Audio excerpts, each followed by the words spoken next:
miroir entre toi et ta femme, et il y a un effet miroir entre toi et ton fils, et il y a un effet miroir entre toi et ta réalité, et il y a même un effet miroir entre toi et Hachem. T'es prêt à regarder dans le miroir?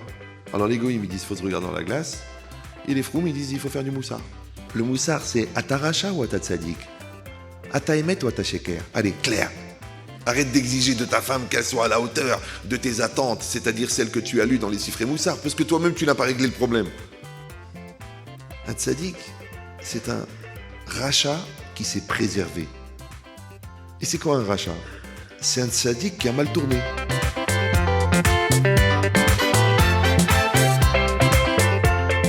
Mais toi, comme tu rentres du travail, tu rentres du kollel, et que tu veux trouver une femme impeccable, en tailleur, maquillée, qui t'attend avec un plat chaud, prêt, une salade coupée avec les petits oignons, le truc, là, et que tu trouves une femme jetée comme ça sur un canapé à moitié, on dirait, enceinte de 9 mois, on dirait une baleine échouée, comme ça. Là, tu dis, aide-moi, tu dis, je suis pas Greenpeace, moi, qu'est-ce que tu veux que je te fasse? Donc tu rentres à la maison, le choc, tac, parce que tu attends beaucoup et tu trouves autre chose. Comme le beau-père, il t'avait dit 200 000, et toi, tu croyais des euros, et c'était des shekels.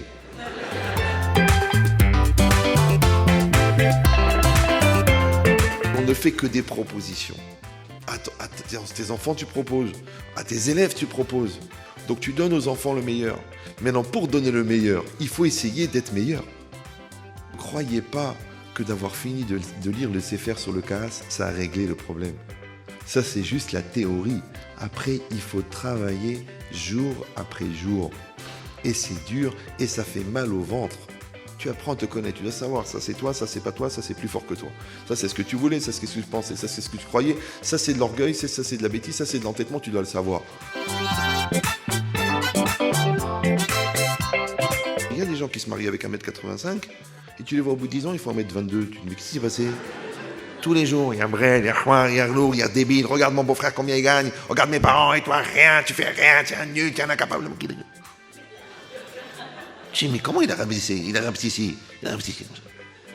Les gens qui sont tellement occupés à dire merci, ils n'ont pas le temps de faire des reproches. Quand tu veux te mettre en colère, et tu ne te mets pas en colère, c'est une remise en cause.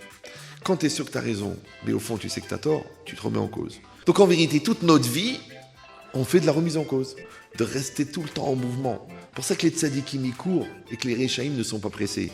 Il y a des méthodes, il y a des outils, il y a des sfarim, et surtout, il y a du travail.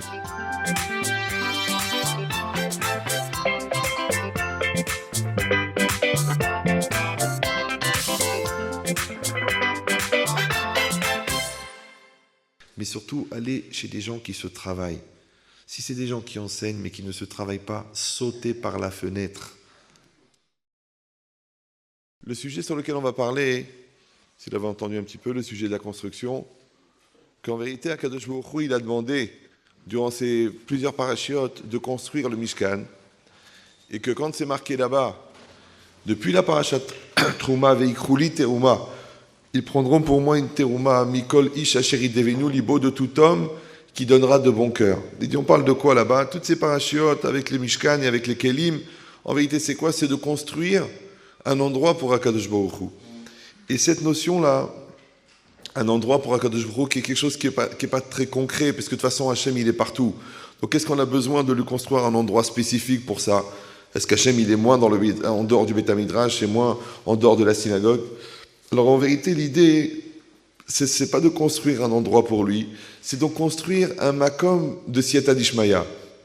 Ça veut dire que tout ce qu'on fait dans la vie, au fond, qu'est-ce qu'on fait? On croit, on fait à manger, on fait des enfants, on gagne de l'argent, on perd de l'argent, on fait des bar mitzvot, des mariages. En vérité, qu'est-ce qu'on crée? On crée un makom de Siyata Dishmaya.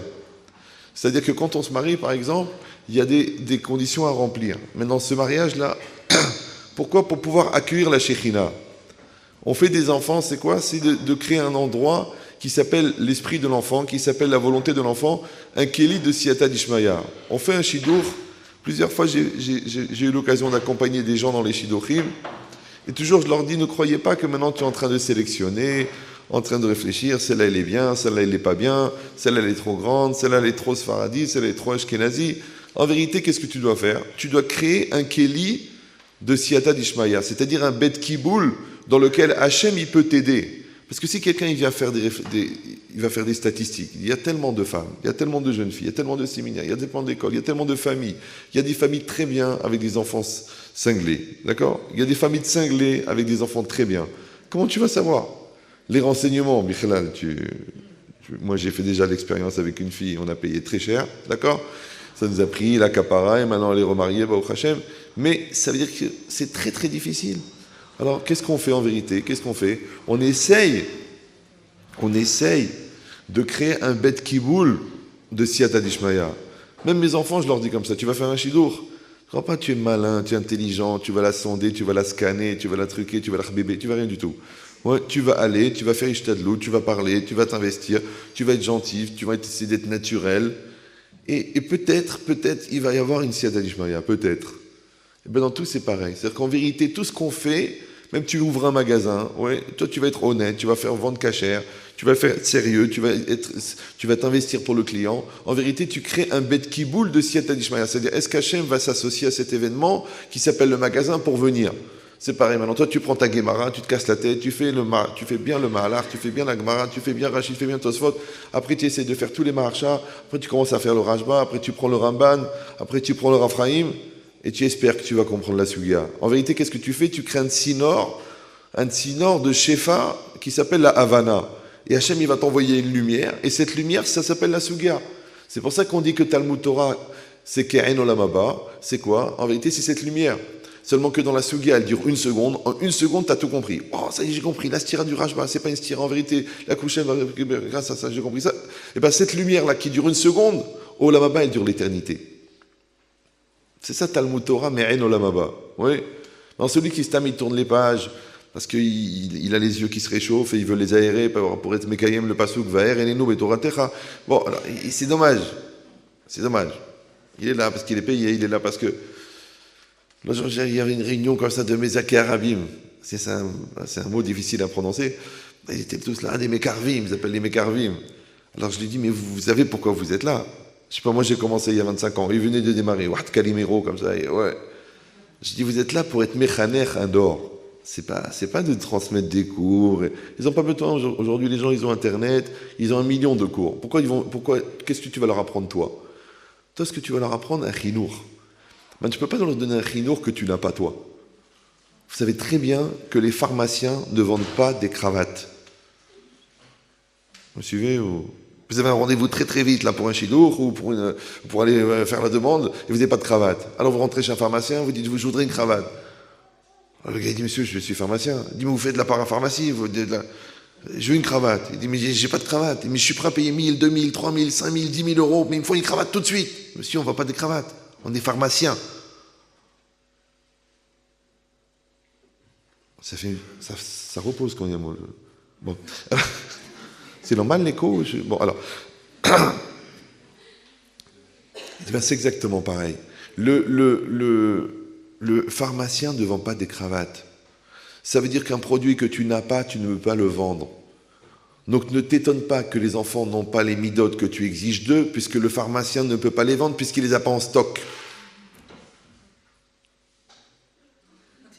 Arrête d'exiger de ta femme qu'elle soit à la hauteur de tes attentes, c'est-à-dire celles que tu as lues dans les Sifrei Moussar, parce que toi-même, tu n'as pas réglé le problème. Je dis, mais c'est Rachoum, c'est Katouv, alors on ne peut pas avoir d'ambition. Je dis, mais l'ambition, c'est quoi l'ambition? L'ambition, c'est de devenir, c'est pas de transformer. Sinon, tu es un pharmacien qui vend des cravates.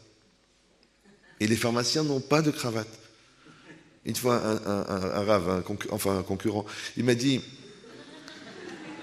rien, je comprends pas. Bon, lui, il est un peu plus philosophe que moi. Moi, j'essaie un petit peu de me soigner, mais lui, il est beaucoup plus philosophe. Il m'a dit, rien, je comprends pas. J'ai plein de gens qui viennent au cours. Les gens, ils font pas teshuva. Alors, je lui dis, il faudrait d'abord que tu fasses toi teshuva. Mais c'est vexé. Je sais pas, les gens, ils sont susceptibles.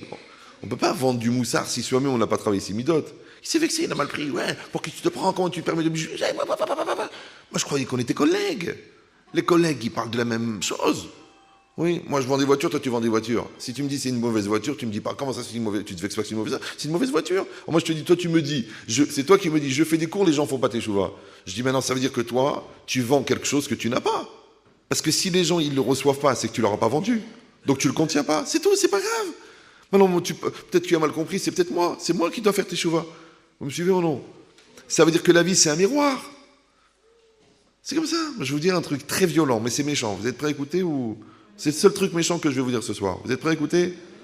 Vous êtes prêts? Mais c'est violent. Ça, c'est le premier truc méchant que vous me dites. C'est pas grave, j'espère qu'il n'y en aura pas un deuxième. 2 heures quand même. D'accord. Bon, je répète que je suis parti à 7h30. Et qu'il est 10h15. Maintenant, c'est pas vraiment de ma faute qu'il y a un accident. J'ai essayé de l'engendrer, mais j'étais pas assez concentré. Maintenant, concentré, vous pouvez l'écrire en 2 mots, et alors là, on va se comprendre. D'accord? Mais c'est quoi l'idée? Qu'est-ce que je peux faire? Déjà, je suis gêné, vous voulez que je me pende? D'accord. Donc, c'est quoi l'idée? L'idée... De quoi je parlais? Il m'a troublé, du coup. Voilà. La chose méchante que je vais vous dire, bah, c'est bien, comme ça, vous allez l'apprécier, mais sans l'oticum et l'otitor. C'est quoi? C'est que les enfants font de manière dévoilée des avérotes que nous, on fait en cachette. Donc, c'est pas la peine de s'énerver. Ouais. Je dis, mais pourquoi tu fais ça? Comment ça se fait? Ras de shalom, c'est Sireno, c'est honteux, tu me fais honte. Ah, qu'est-ce qu'ils vont dire les voisins? Ça sert à rien.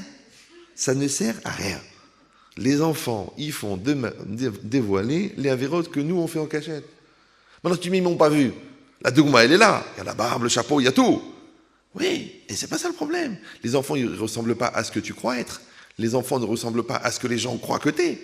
Les enfants ressemblent à ce que t'es. C'est pour ça que tu es obligé, tu es condamné à grandir. Tu es condamné à changer. Oui.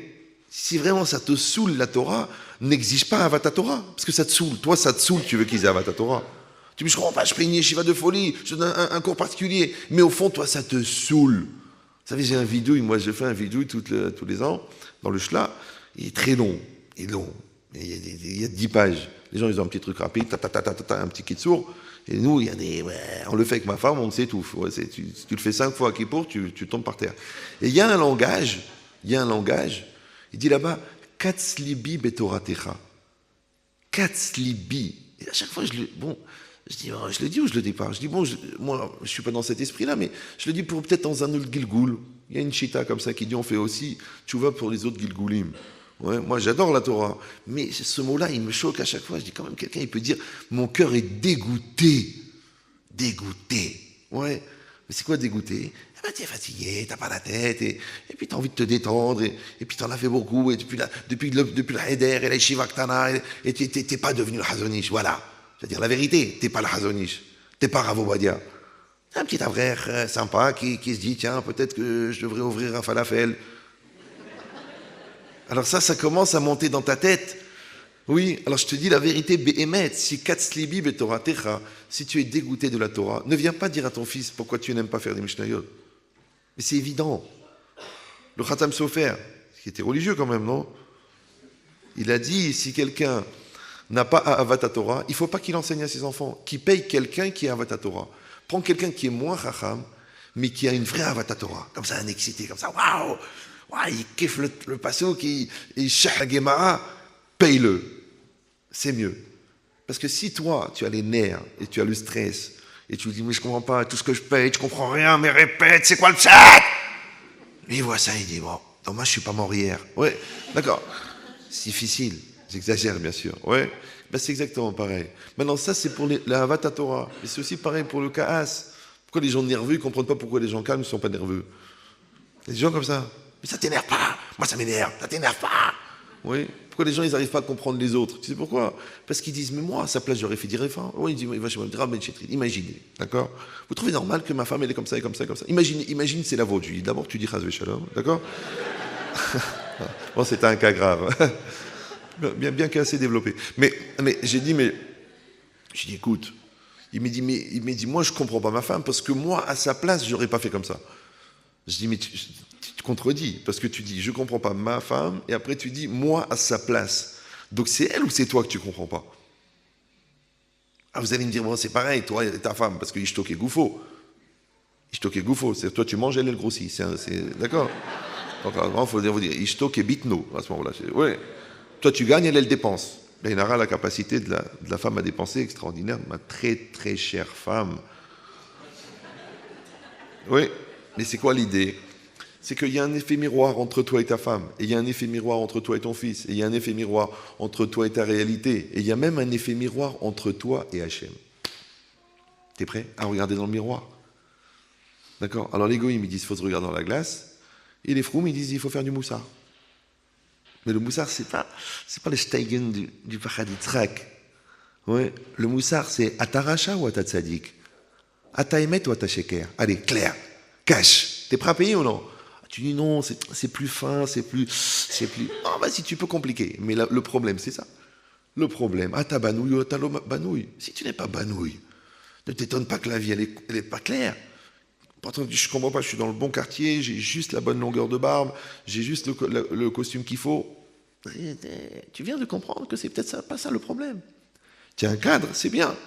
Mais rappelez-vous que la valeur du tableau n'est pas selon le cadre. Tu visites une exposition, alors tu vois 25 000 euros. Tu dis, oh, un beau tableau. Un autre, 72 000 euros. Wow. Et celui-là, 235 000 euros. Tu dis, waouh. Mais tu dis, écoutez, je n'y connais rien en art, mais c'est quand même bizarre que le tableau, il est blanc. Et qu'il y a encore l'étiquette. Et qu'il est même plastifié. Et qu'il n'est même pas utilisé. Alors tu attrapes le gars qui fait l'exposition, tu dis, excusez-moi, vous êtes le vendeur? Il dit, oui. Pourquoi il coûte 245 000 euros celui-là, puisqu'il est tout neuf? Il a dit, non, c'est le cadre qui est cher. Vous avez compris ou... Il y a des gens qui pensent que comme ils sont dans le bon cadre, ils n'ont pas besoin de peindre le tableau. C'est pas la peine, puisque le cadre est magnifique. Mais quand tu n'as pas fait le tableau, même le cadre, tu ne peux plus l'encadrer.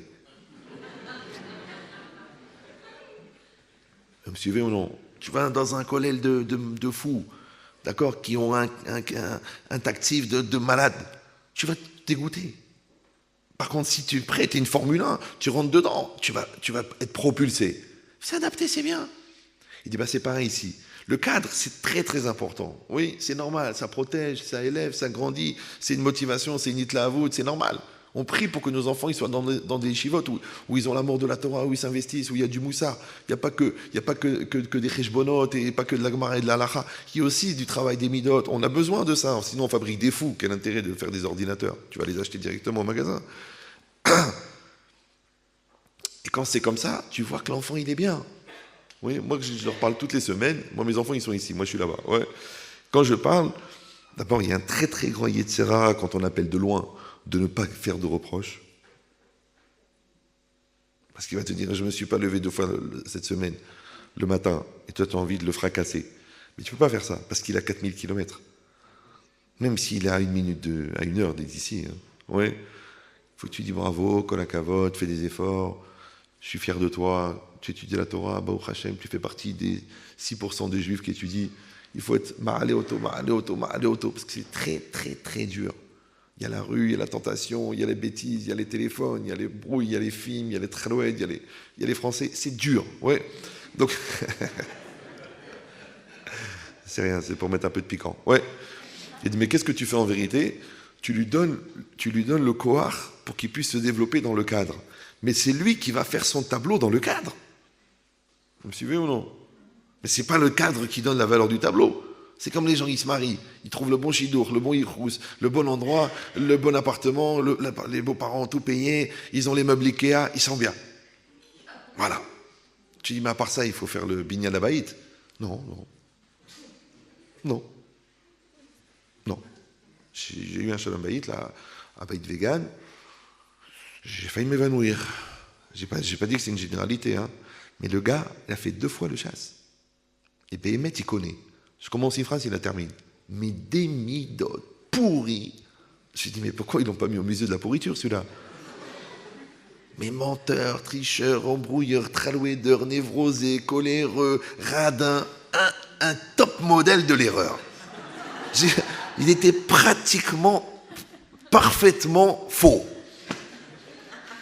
Tellement j'étais choqué, je lui dis, j'écoute.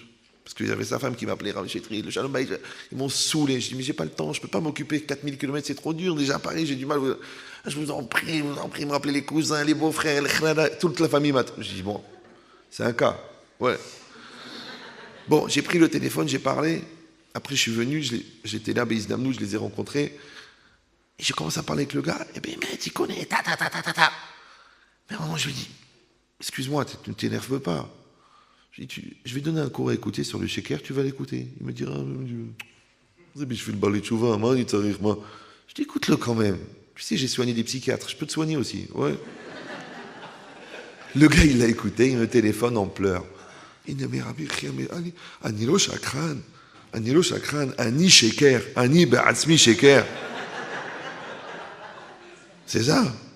Il m'a dit, je suis complètement décollé de la réalité, je n'assume pas, je la fais souffrir, je lui existe des choses que c'est à moi de les faire, je la tue, je l'étouffe, je la pourris, mais je suis foutu, je dois mourir. Je dis, peut-être c'est déjà fait. On a gagné une étape déjà. Parce que Rechaim, Behayem, Nikraim, Metim, parce que les gens leur nous, Simsileno, mais c'est une réalité. Eh ben, elle a fait une vraie teshuva. Je dis, maintenant j'ai un problème. C'est que sa femme, elle dit quoi? C'est ça mon mari? Aïe, aïe, aïe. C'est Wimbledon, la balle est passée de l'autre côté maintenant. Elle dit, est-ce que je suis obligé de rester avec un menteur, un tricheur, un voleur? Je dis, mais c'est vous qui m'avez téléphoné pour faire le Shalom Bayit. Et je l'avais prévenu, je dis, attention, vous savez, quand on ouvre la poubelle, on ne sait pas quelle odeur il va sortir. Il y en a qui prennent des poubelles hermétiques, tu dis, bon, avec incinérateur intégré, comme ça, tout disparaît à l'intérieur. Mais là, ce n'est pas le cas. Là, le moussard, tu ouvres la poubelle, tu mets tes mains dans la poubelle, tu nettoies la poubelle. T'es prêt ou t'es pas prêt? T'es prêt? Il y a des gens qui disent, non, shalom, simsilenu, nous, tout protéger, aseptiser, avec des produits, un aspirateur d'odeur. Et dire, non, c'est supportable. C'est supportable. J'ai une femme très très dure, caractérielle, hystérique, mais franchement, avec 2 exomil, je suis bien.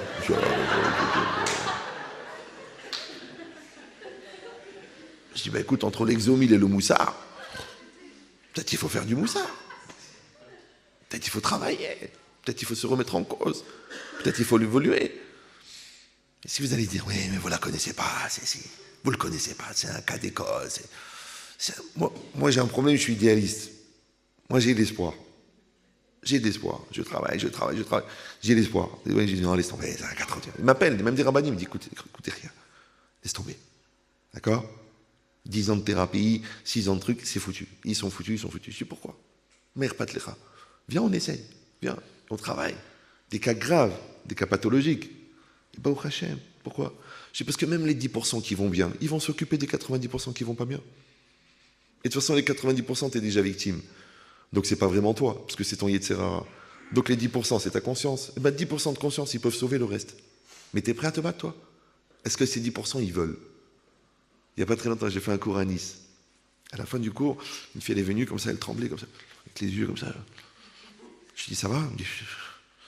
Elle me dit, voilà, je vous explique, Ramé Chétrit. Bon, je ne voulais pas vous parler, j'ai honte de vous parler, je suis pas bien, je suis angoissé, je suis stressé, je suis anorexique, et j'ai 21 ans et je suis bipolaire. Et je suis soigné parce que je suis bipolaire. Maintenant, voilà, je suis venu, j'ai été touché par votre cours et je vous l'ai dit. Voilà, je vous l'ai dit. D'accord. Je dis, vous êtes suivi par un psychiatre? Il me dit, oui.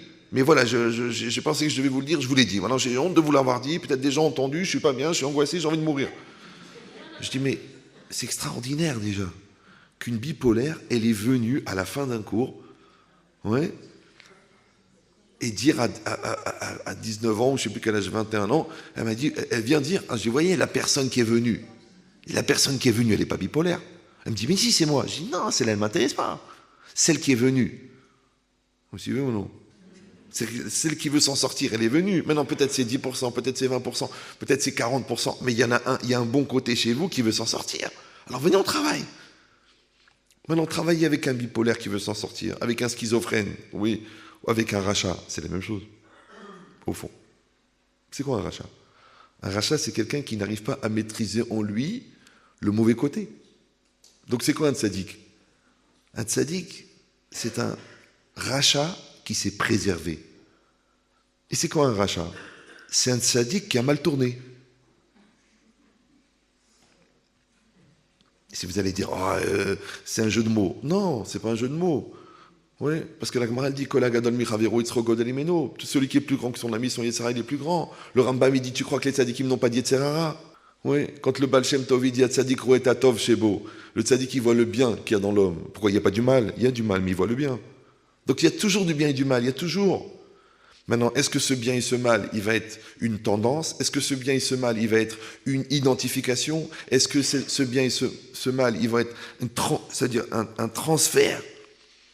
Que la personne, elle s'identifie au mal et elle pense qu'elle elle est rien? Vous savez comment ça marche à l'intérieur, dans le lève, dans le cœur de l'homme?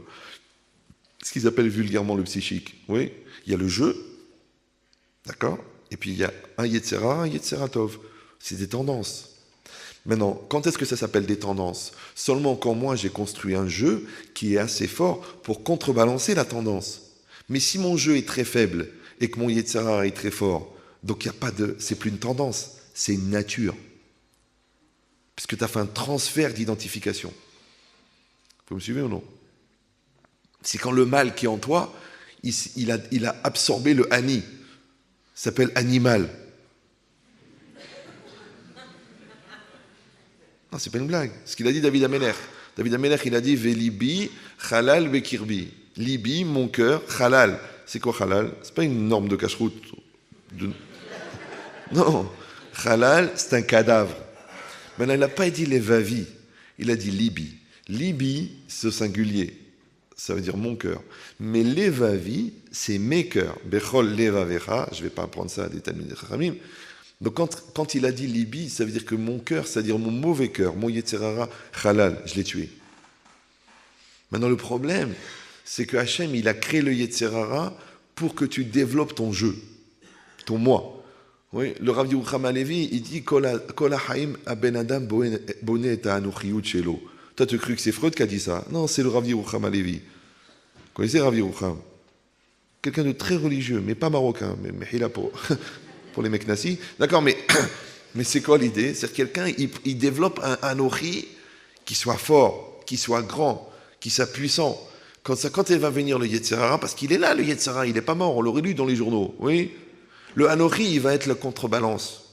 Mais si quelqu'un n'a pas développé son jeu, si quelqu'un n'a pas un lève qui est construit, si quelqu'un n'a pas un lève qui est nachon, si quelqu'un à l'intérieur il n'est pas banouille, si quelqu'un ne gère pas ses émotions, si quelqu'un ne gère pas ses peurs, si quelqu'un il vit dans le regard de l'autre, si quelqu'un il est toujours en train d'essayer de mendier quelques compliments et d'éviter quelques reproches, donc il est dans le pahad existentiel, alors évidemment il n'est pas là. Et comme il n'est pas là, il y a un espace. Et dans cet espace, il vient la proposition alléchante du Yetzirah de prendre la place. C'est ça ce qu'il propose le Yetzirah. Le Yetzirah, il dit, je vais exister à ta place. Je vais être à ta place. Ne te casse pas la tête. Toi, suis-moi. Tu me suis dans la colère, je vais être à ta place. Tu me suis dans le shaker. Mais si je me fais attraper, c'est pas grave, je vais donner un autre shaker pour remplacer. Et en plus, que le cerveau, il se met au service de la tendance. Je ne sais pas si vous me suivez. C'est que quand tu fais une bêtise, si le jeu est fort, ton cerveau va te dire « Attends, c'est pas bien de faire ça ». Mais si ton jeu n'est pas fort, le Yetzirara, il va utiliser le cerveau, il va intellectualiser la Avera. Il va argumenter dans le sens du négatif. Vous me suivez ou non? Comme tu rentres à la maison, ta femme, elle fait la tête. Donc tu as une chance sur deux. Ou elle fait la tête, ou elle est fatiguée. Ça peut arriver des fois. Tu lui as fait 14 enfants, c'est un peu normal, d'accord? Mais toi, comme tu rentres du travail, tu rentres du collège, et que tu veux trouver une femme impeccable, en tailleur, maquillée, qui t'attend avec un plat chaud, prêt, une salade coupée avec les petits oignons, le truc, là, et que tu trouves une femme jetée comme ça sur un canapé, à moitié, on dirait, enceinte de 9 mois, on dirait une baleine échouée, comme ça. Là, tu dis, aide-moi, tu dis, je suis pas Greenpeace, moi, qu'est-ce que tu veux que je te fasse?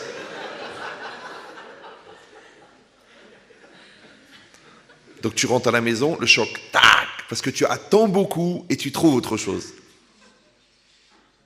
C'est comme ça. Comme le beau-père, il t'avait dit 200 000, et toi tu croyais des euros, et c'était des shekels.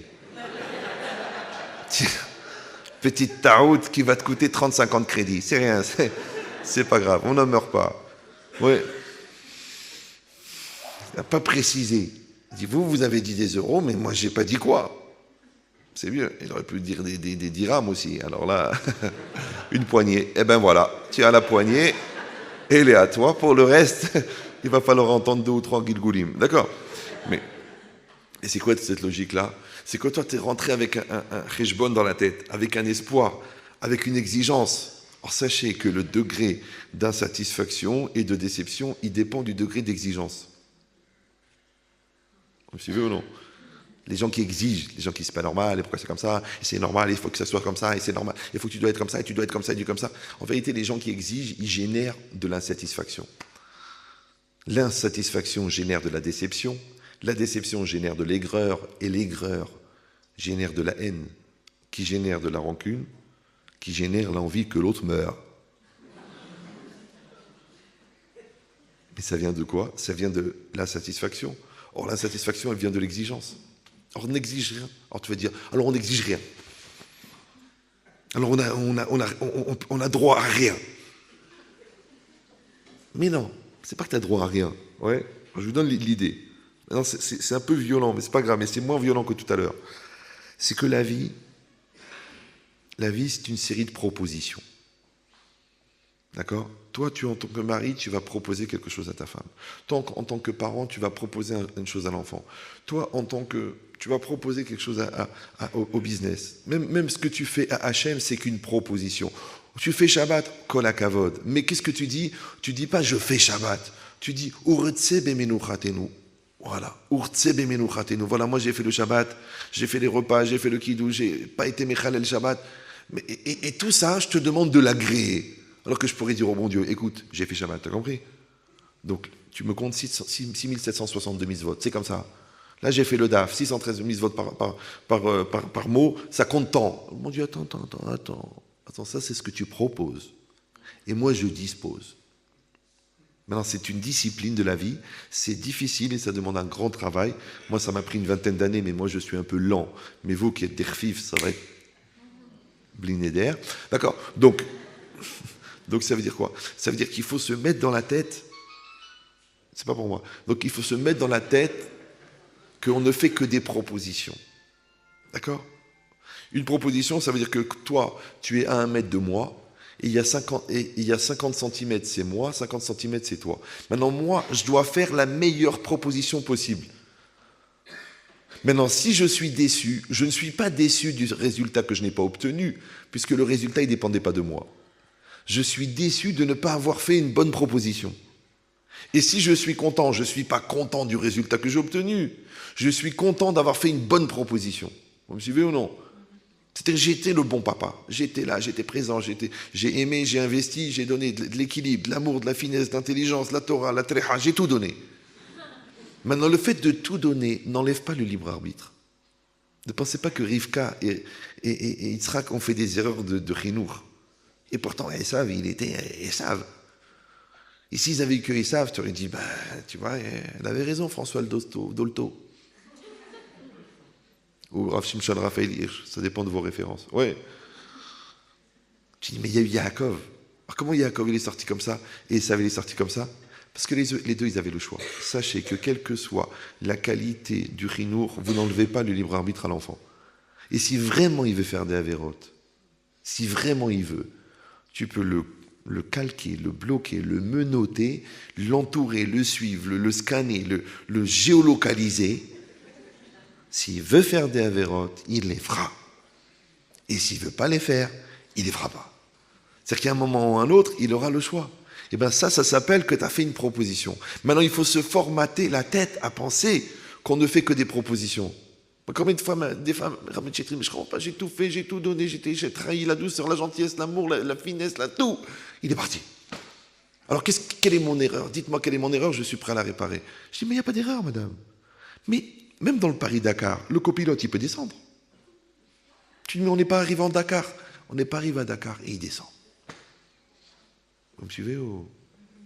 C'est-à-dire que toi, tu seras puni et tu seras récompensé, tu seras jugé et tu seras jaugé sur la qualité de ta proposition. Ce qu'on appelle Ishtadlut. Toi, tu as fait ce que tu avais à faire. Ah, maintenant, l'autre, il n'est pas là pour accueillir les kochot. L'autre, il n'est pas là pour accueillir l'amour. L'autre, il n'est pas là pour accueillir le respect. L'autre, il est dans les nerfs, il est dans le stress, il est dans la névrose, il est dans la peur, il est dans la gava, il est dans l'obstination, dans l'entêtement. Qu'est-ce que tu veux faire?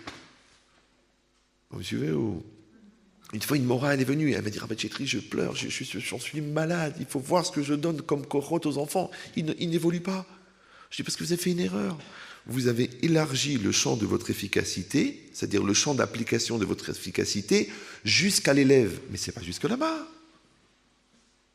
Vous suivez ou non? Parce que sinon, c'est de la manipulation. Pourquoi le bon Dieu lui a donné un cerveau à l'autre et un libre arbitre? Ça sert à rien, parce que c'est toi qui le manipules. Tu as les manettes, fais tac, tac, à droite, à gauche, à droite, à gauche, à droite, et lui. Non, toi, tu donnes la proposition. Tu prépares bien le shiur, tu fais Messirut Nefesh, tu donnes le shiur, tu aimes les enfants, tu aimes les élèves, tu donnes à 100%, tu as une bonne ambiance dans le cours, tu as préparé 52 questions, c'est une ambiance de fou, et tu as donné des cadeaux, et l'autre, il ne veut pas y suivre, il ne veut pas suivre, il veut pas, il dort.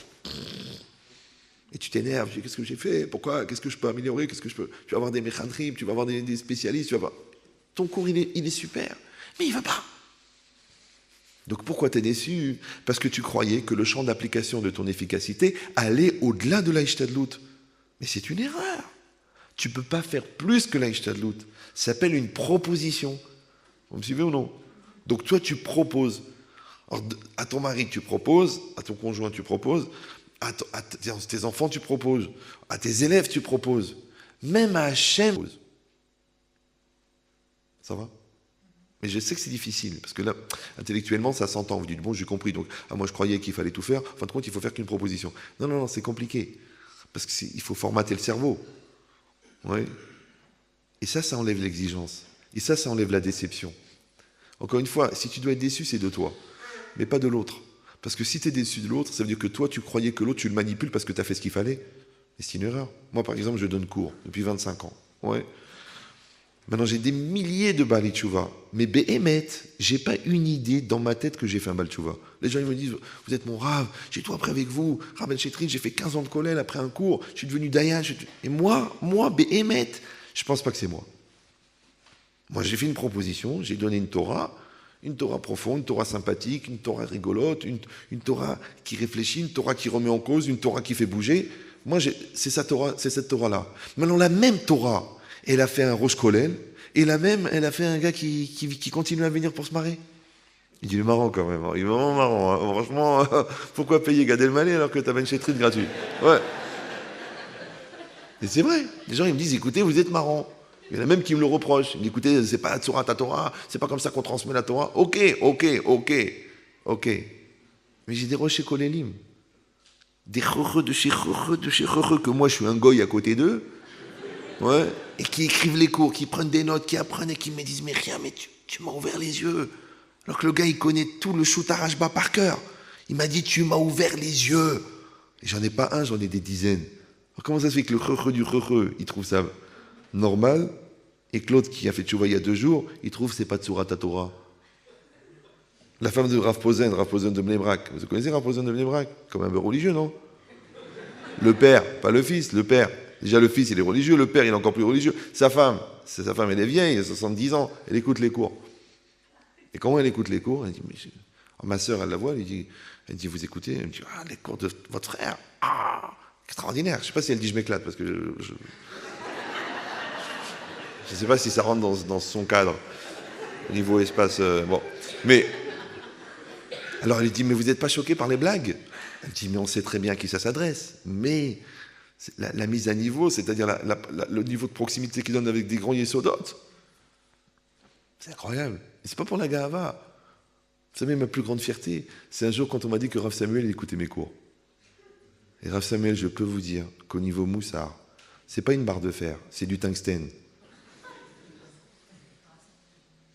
J'étais choqué. Sa femme, elle a dit, vous savez, votre mari, elle a dit à ma sœur, c'est la première fois en 30 ans que mon mari me répète une sikha de quelqu'un. Et moi, c'est une fierté pour moi. Pas pour la gahava de dire, wow. Non, c'est pour dire que tu travailles pas pour rien, finalement. Parce que c'est vrai, qu'est-ce que j'aurais été faire au Lamaba des clowns? Je ne sais même pas s'il existe. D'accord? Ben, l'idée, c'est ça, de dire qu'on essaie de donner une Torah intelligente. Et il y a, Baruch Hashem, des fruits incroyables. Mais il y a aussi des gens qui ne bougent pas. Des gens qui continuent à venir se marrer, des gens qui viennent parce que le cours est mixte, il y en a qui viennent parce qu'il fait froid, il y en a qui... Il y a plein de raisons de venir. Mais c'est le même chiour. Avec le même chiour, ça provoque ça chez quelqu'un, et chez l'autre, ça provoque rien. D'accord? Alors tu vas être déçu. Quand j'ai commencé il y a 25 ans, j'ai fait cours comme ça, j'étais mitlaev, j'étais ma neshama. Chaque cours, je croyais que j'allais mourir à la fin, tellement je mettais des corottes. Et c'est vrai, j'avais mal dans les os. J'étais voir un spécialiste, il m'a dit, écoute, c'est parce que tu mets trop de cochotes, il faut te calmer. Oh, oh. Je dis, mais le gars, peut-être il reviendra jamais. Alors en 2 heures, je lui ai fait 28 heures de séminaire et 7 ans d'yeshiva. C'est vrai qu'ils étaient choqués, d'ailleurs. À l'époque, ils devenaient tous Kollelman. Ouais. Et un jour, il y a un petit groupe de jeunes, il me dit, Rav, on vous raccompagne chez vous, dans les territoires, à Épinay. Je dis, oui. C'est juste en bordure de Gaza, Saint-Denis, ça faisait pas. Et je les entends parler dans la voiture. Donc je lui dis, ça faisait 2-3 ans que je donnais cours, et j'étais comme ça. Bah. Et puis il commence à parler, il dit, alors on se voit samedi soir. Maintenant on était mardi soir. Il était minuit, on rentrait du cours, moi j'étais épuisé. Et il dit, bon, on rentre samedi soir, on se voit, on va en boîte, on va où, on va là-bas, on va là-bas. Et moi, ça m'a mis une rema, une agmat nefesh, je suis rentré chez moi. Ma femme me dit, qu'est-ce que t'as? Elle me dit, attends, chérie, je donne des cours, les mecs ils vont en boîte. J'étais tellement angoissé, j'ai appelé un copain à moi à 1h du matin. Il m'a dit, Ria, mais qu'est-ce que tu crois? Mais qu'est-ce que tu crois, toi? T'es Mashiach. Tu fais cours, tac, le mec il bouge. Ça prend du temps. Et en plus, il y a du tri. C'est comme le chercheur d'or. Vous savez, l'eau, elle coule, et lui, il trie. Il y a des cailloux, il y a des petits pieds, il y a des poussières d'or, il y a des pépites, et il y a des grosses pépites. Tu te dis, oh, j'ai la chance de trouver une pépite. Maintenant, ils me demandent d'écrire des ascamotes sur les livres qu'ils ont écrits.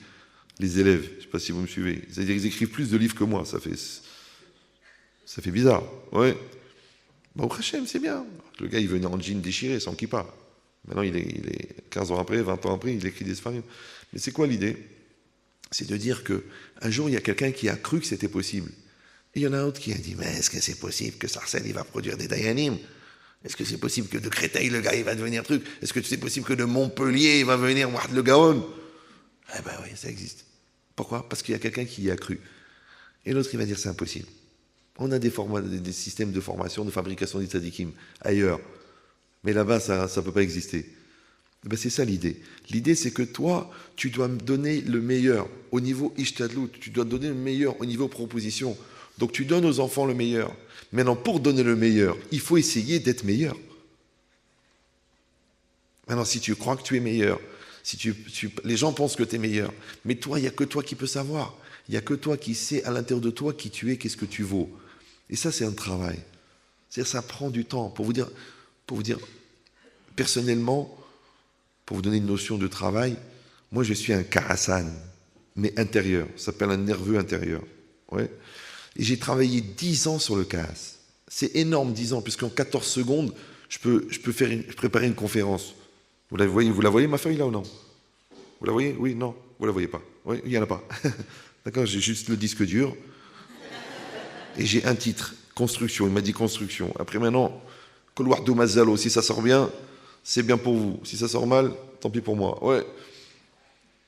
Eh bien, quelqu'un qui peut improviser en 17 secondes une conférence, il met 10 ans pour travailler une mida. C'est long. Parce que surtout le cas, c'est mida kolelet. Ça compte dedans. Ça compte la gava. Ça inclut la gava. Ça inclut la peur. Ça inclut l'obstination.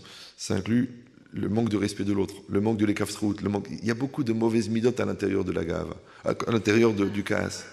Le contraire, il y a beaucoup de bonnes midotes, ouais, dans la savlanout. Il y a la hanava, il y a la proximité, il y a l'amour de l'autre, il y a le respect de l'autre, il y a le lekafsrout, il y a beaucoup de bonnes midotes dans la savlanout. Donc maintenant, quand je vous dis ça, c'est pas pour vous raconter ma vie, c'est pour vous dire que ne croyez pas que d'avoir fini de lire le Sefer sur le kaas, ça a réglé le problème. Ça, c'est juste la théorie. Après, il faut travailler jour après jour. Et c'est dur, et ça fait mal au ventre. Ça fait mal au ventre. Mais est-ce que tu es prêt à le faire? Maintenant, la seule satisfaction que tu as, c'est que tu vois les résultats. Tu dis, bon, après, je ne me mets pas en colère pour ça, je ne me mets pas en colère pour ça. J'ai du recul avec les enfants, je ne réagis pas au quart de tour, je ne juge pas du mauvais côté. Tu vois que le travail, il a été fait. Mais sachez que c'est un travail. Celui qui croit que Avodat Amidot, c'est d'apprendre le Sefer, c'est rien. C'est rien, c'est facile. Combien de fois des gens ils m'ont dit, mais rien, mais je comprends pas, j'écoute le cours, je sais pas moi, sur le respect de l'autre, et je prends tous les sfarim que tu amènes, je comprends pas de la même manière. Je dis, mais combien de fois tu l'as fait le Sefer que je t'ai donné, les Marémé Komod, combien de fois? Il dit, j'ai lu 2 fois. 2 fois? Moi, je l'ai lu 150 fois. Des passages de Rav Dessler, 800 fois. 800 fois, après de les donner en shiur, après de les travailler, après de les intégrer, après de devenir. L'ilmod ou l'amed l'ishmor vela asot.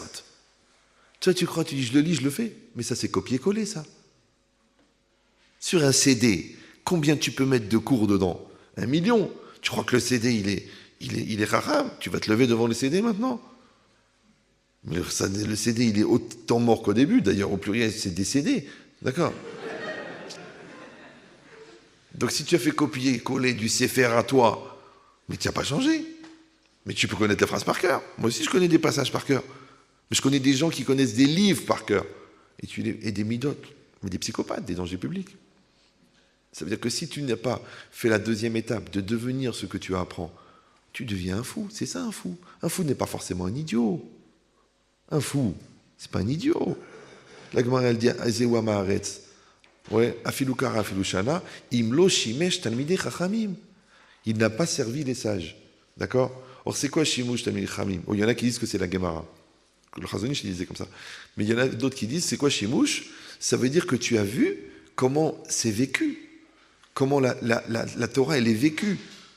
Maintenant, c'est quoi la Torah vécue? Ça veut dire que tu as vu le Talmid Chacham, il contient cette Torah. C'est pour ça que c'est marqué Oler et Chachamim Yechakem. Celui qui va aller vers les Chachamim, il va devenir Chacham.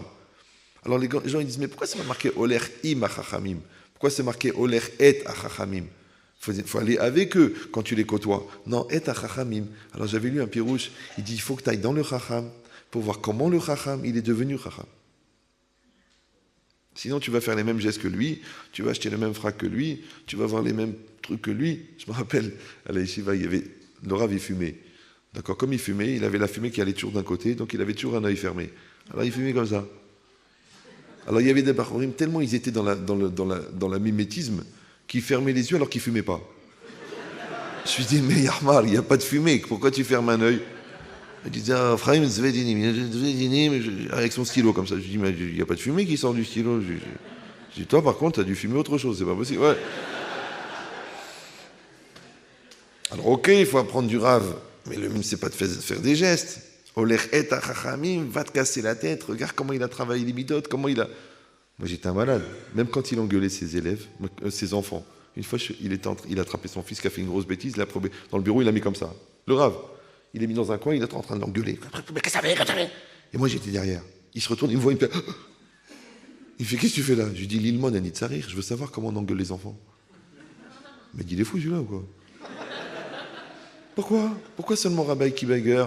Et pourquoi le Maharal de Prague? Et aussi le Chinour, ça m'intéresse. Où je vais apprendre? D'où je vais apprendre? Où? Sur M6 ou Canal+? Je veux voir comment il fait. Ouais, j'ai vu comment il a fait. Ça m'a beaucoup appris, même ce qu'il fallait pas faire. D'accord? C'est pas grave, allez, on se détend. D'accord. Mais c'est quoi l'idée? C'est qu'on apprend, au Hachem, on apprend. De voir l'autre fumer, tu apprends à ne pas fumer, c'est bien. Ouais. De voir l'autre s'énerver, tu vas apprendre à ne pas t'énerver. De voir la peur, tu apprends à ne pas avoir peur. Mais ça, c'est pas seulement encore une fois dans le mimétisme, il faut que tu arrives à la chercher à l'intérieur de la chose. Il faut la décortiquer, il faut l'ouvrir, il faut la démonter. Mais comme tu démontes le moteur, le gars il dit tu vas apprendre la mécanique, allez viens avec moi, regarde, je t'ouvre le carburateur, le truc. Et bien comme tu démontes le moteur, tu démontes ta personne.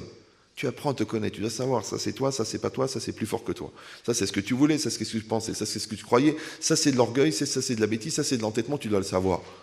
Quand quelqu'un vient chez moi, il me dit voilà, je fais une grosse sédaca à quelqu'un tous les mois parce qu'elle était dans la difficulté, mais en fin de compte, j'ai vu que, en fin de compte, elle fait un autre travail en parallèle, donc en fait, elle n'a pas vraiment besoin de mon argent. Alors qu'est-ce que je dois continuer à lui donner ou non d'après la halakha? Je lui dis écoute, d'abord, premièrement, je ne suis pas Dayan. Deuxièmement, ton problème, c'est pas un problème de Zdaka, c'est un problème de Gahava. Parce que ton problème, c'est que tu as l'impression que l'autre, elle se moque de toi. C'est pas une chéla de Zdaka, ça. Vous me suivez ou non? D'abord, c'est pas ton problème. Toi, tu donnes. Maintenant, l'autre, il fait ce qu'il veut avec. Ah, tu veux pas donner, ne donne pas. Mais quand tu donnes, tu donnes. Je dis, mais c'est parce que, est-ce que c'est pas du gaspillage? Non. Parce que toi, tu te dis, mince, moi, je le gagne, l'argent, et elle le gaspille. C'est un problème de Gahava, ça. Maintenant, quand tu arrives à faire la différence entre un problème de Zaka et un problème de Gahava, c'est-à-dire que là, tu marches sur l'intérieur des choses, là, tu marches sur l'extérieur des choses. Il faut être capable. Maintenant, ça, tu ne peux le faire que quand tu as pris du recul. Et le recul, il a de deux manières. Soit c'est un recul naturel parce que le temps est passé. Une fois, j'ai eu pareil, un gars, Talmid Chacham, il est venu chez moi. On a parlé pendant 1 heure. Et moi, je savais ce qui se passait avec sa femme. Mais lui, il ne savait pas que je le savais. Alors, je lui ai dit, tu sais lire? Il m'a dit oui. J'ai dit, mais tu sais lire? Il m'a dit, bah oui, je sais lire. Alors j'ai pris une feuille, je lui ai dit, tiens, lis ça. Je dis, lis-le. Allez, tu viens de me dire que tu sais lire. Lis-le. Il m'a dit, j'arrive pas à le faire. Pourquoi? Alors j'ai dit, là, tu arrives à lire? Il m'a dit, oui. Je sais pourquoi. Je dis, parce que tu as pris du recul. Tu sais pas lire tes enfants, tu prends pas de recul. Tu sais pas lire ta femme, tu prends pas de recul. Prends du recul. Maintenant, tout le recul qu'on est capable de prendre par rapport à l'autre, c'est pour voir si on est capable de prendre du recul par rapport à soi-même. Parce que quelque part, tu es aussi étranger de toi-même. Vous voulez la preuve? Là, on va faire un test de groupe. Ça vous dérange personne? C'est de sa loi, hein, c'est très sérieux. D'accord? Quand quelqu'un se moque de vous, vous le sentez ou non? Oui, non? Oui. Quand vous moquez de quelqu'un, vous le savez ou non? Quand vous dites une chose mais vous pensez autre chose, vous le savez? Alors, est-ce que quand vous moquez de vous, vous le savez? Alors, il y en a qui disent oui, oui, oui. Il y en a qui disent c'est pas évident.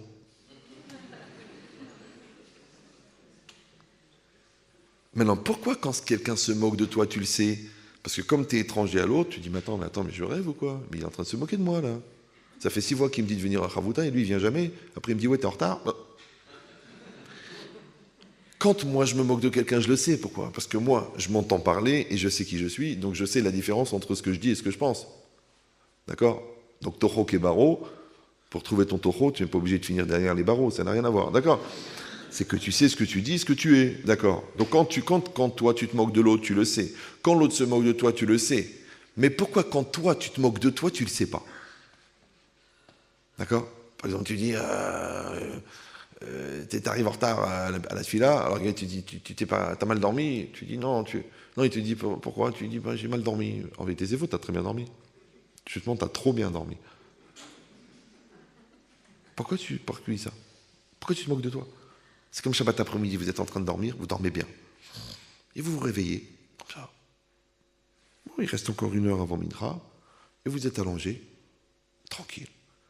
Et vous entendez des pas dans le couloir, c'est votre femme ou votre fille ou votre fils qui vient, et au moment où il rentre dans la chambre, bizarrement, vous faites comme ça.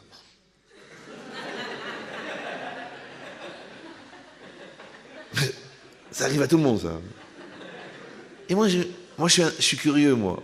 Je dis, le phénomène, bon, peut-être pas psychologique parce qu'il ne faut pas exagérer, mais le phénomène zoologique. C'est intéressant. Pourquoi tu fais semblant de dormir? Le pire, c'est que c'est pas seulement que tu fais semblant de dormir, c'est que l'autre, la pauvre, elle te réveille, elle te dit, il y a un cousin qui est venu, ou n'importe quoi, elle te dit, David, lève-toi et toi. Tu insistes, tu vois. Genre, tu te réveilles. Oui, qu'est-ce qu'il y a? Attends, mais ça n'a ni queue ni tête. Pourquoi tu mens? L'intérêt de quoi? Vous me suivez ou non? C'est que tu as commencé par faire semblant, et après, elle t'a réveillé, donc tu fais genre l'homme chun, mais pourquoi tu me réveilles? Mais qu'est-ce que tu crées? Mais en vérité, elle n'a rien fait, parce que tu dormais pas. C'est bizarre, non? Oui ou non? Ça arrive. Ça peut arriver, ouais. Eh bien, ce gars-là, qui se fait croire à lui-même, qui fait croire à l'autre qui dormait, et que s'il est énervé, c'est parce que l'autre l'a réveillé, alors qu'il sait très bien qu'il dormait pas.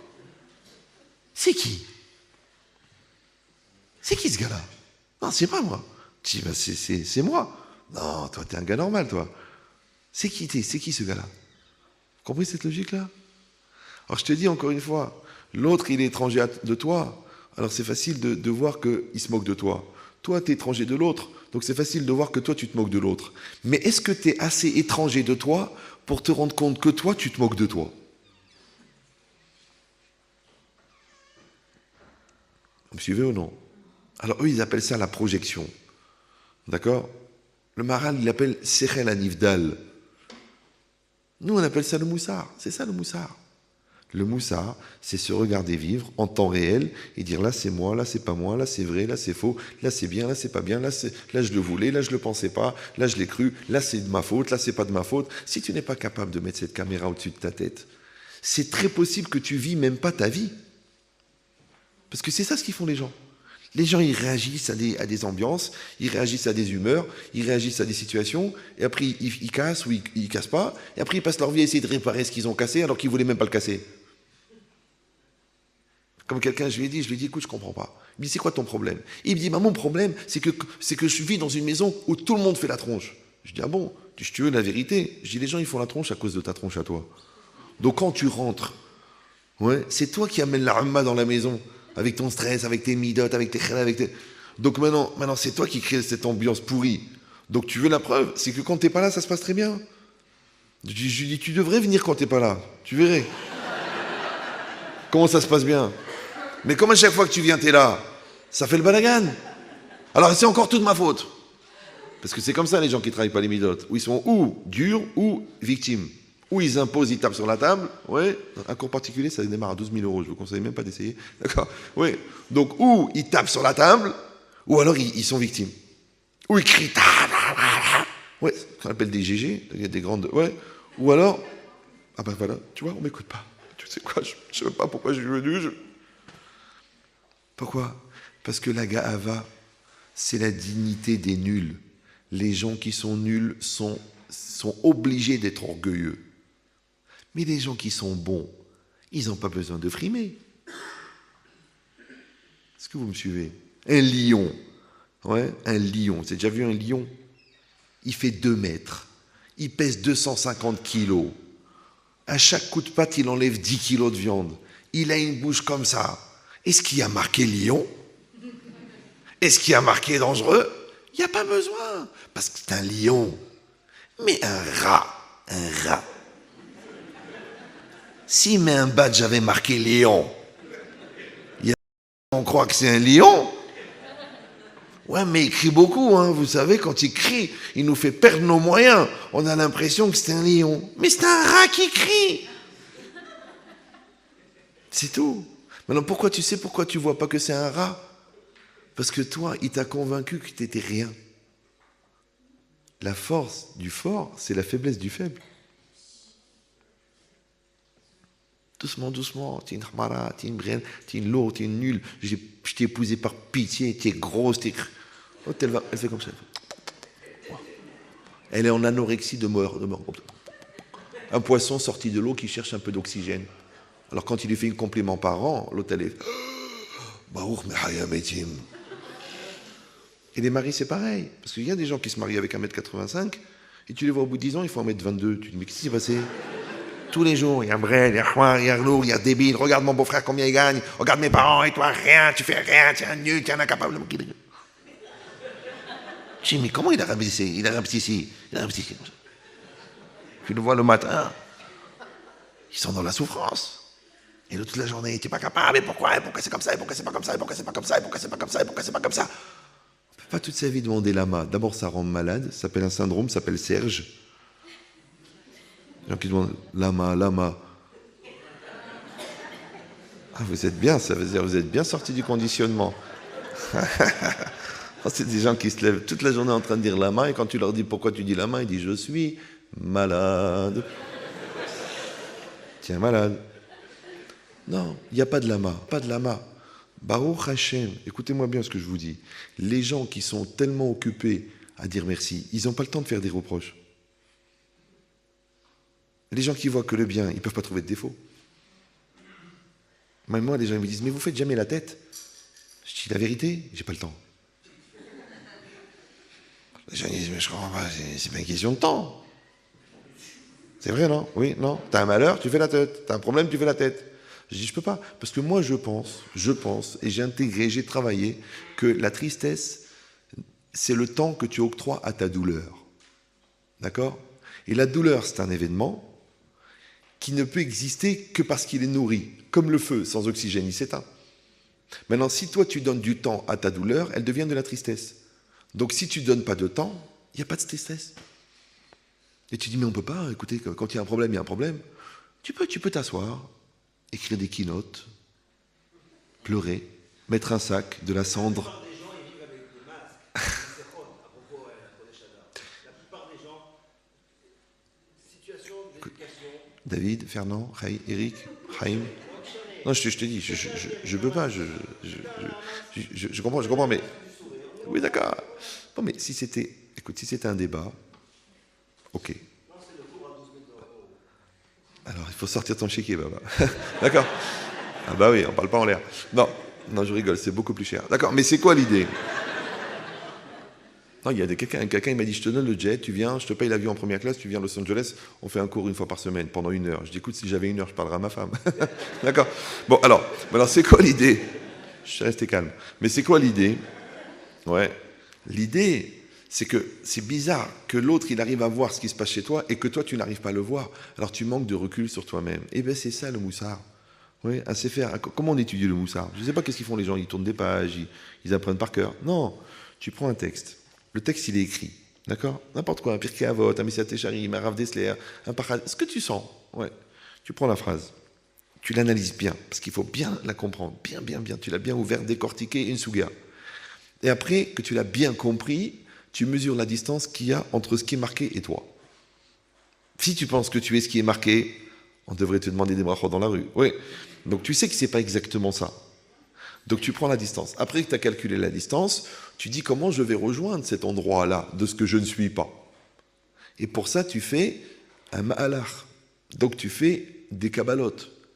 Donc tu as analysé la distance, tu as analysé le problème, parce que des fois c'est en une étape, des fois c'est en 10 étapes.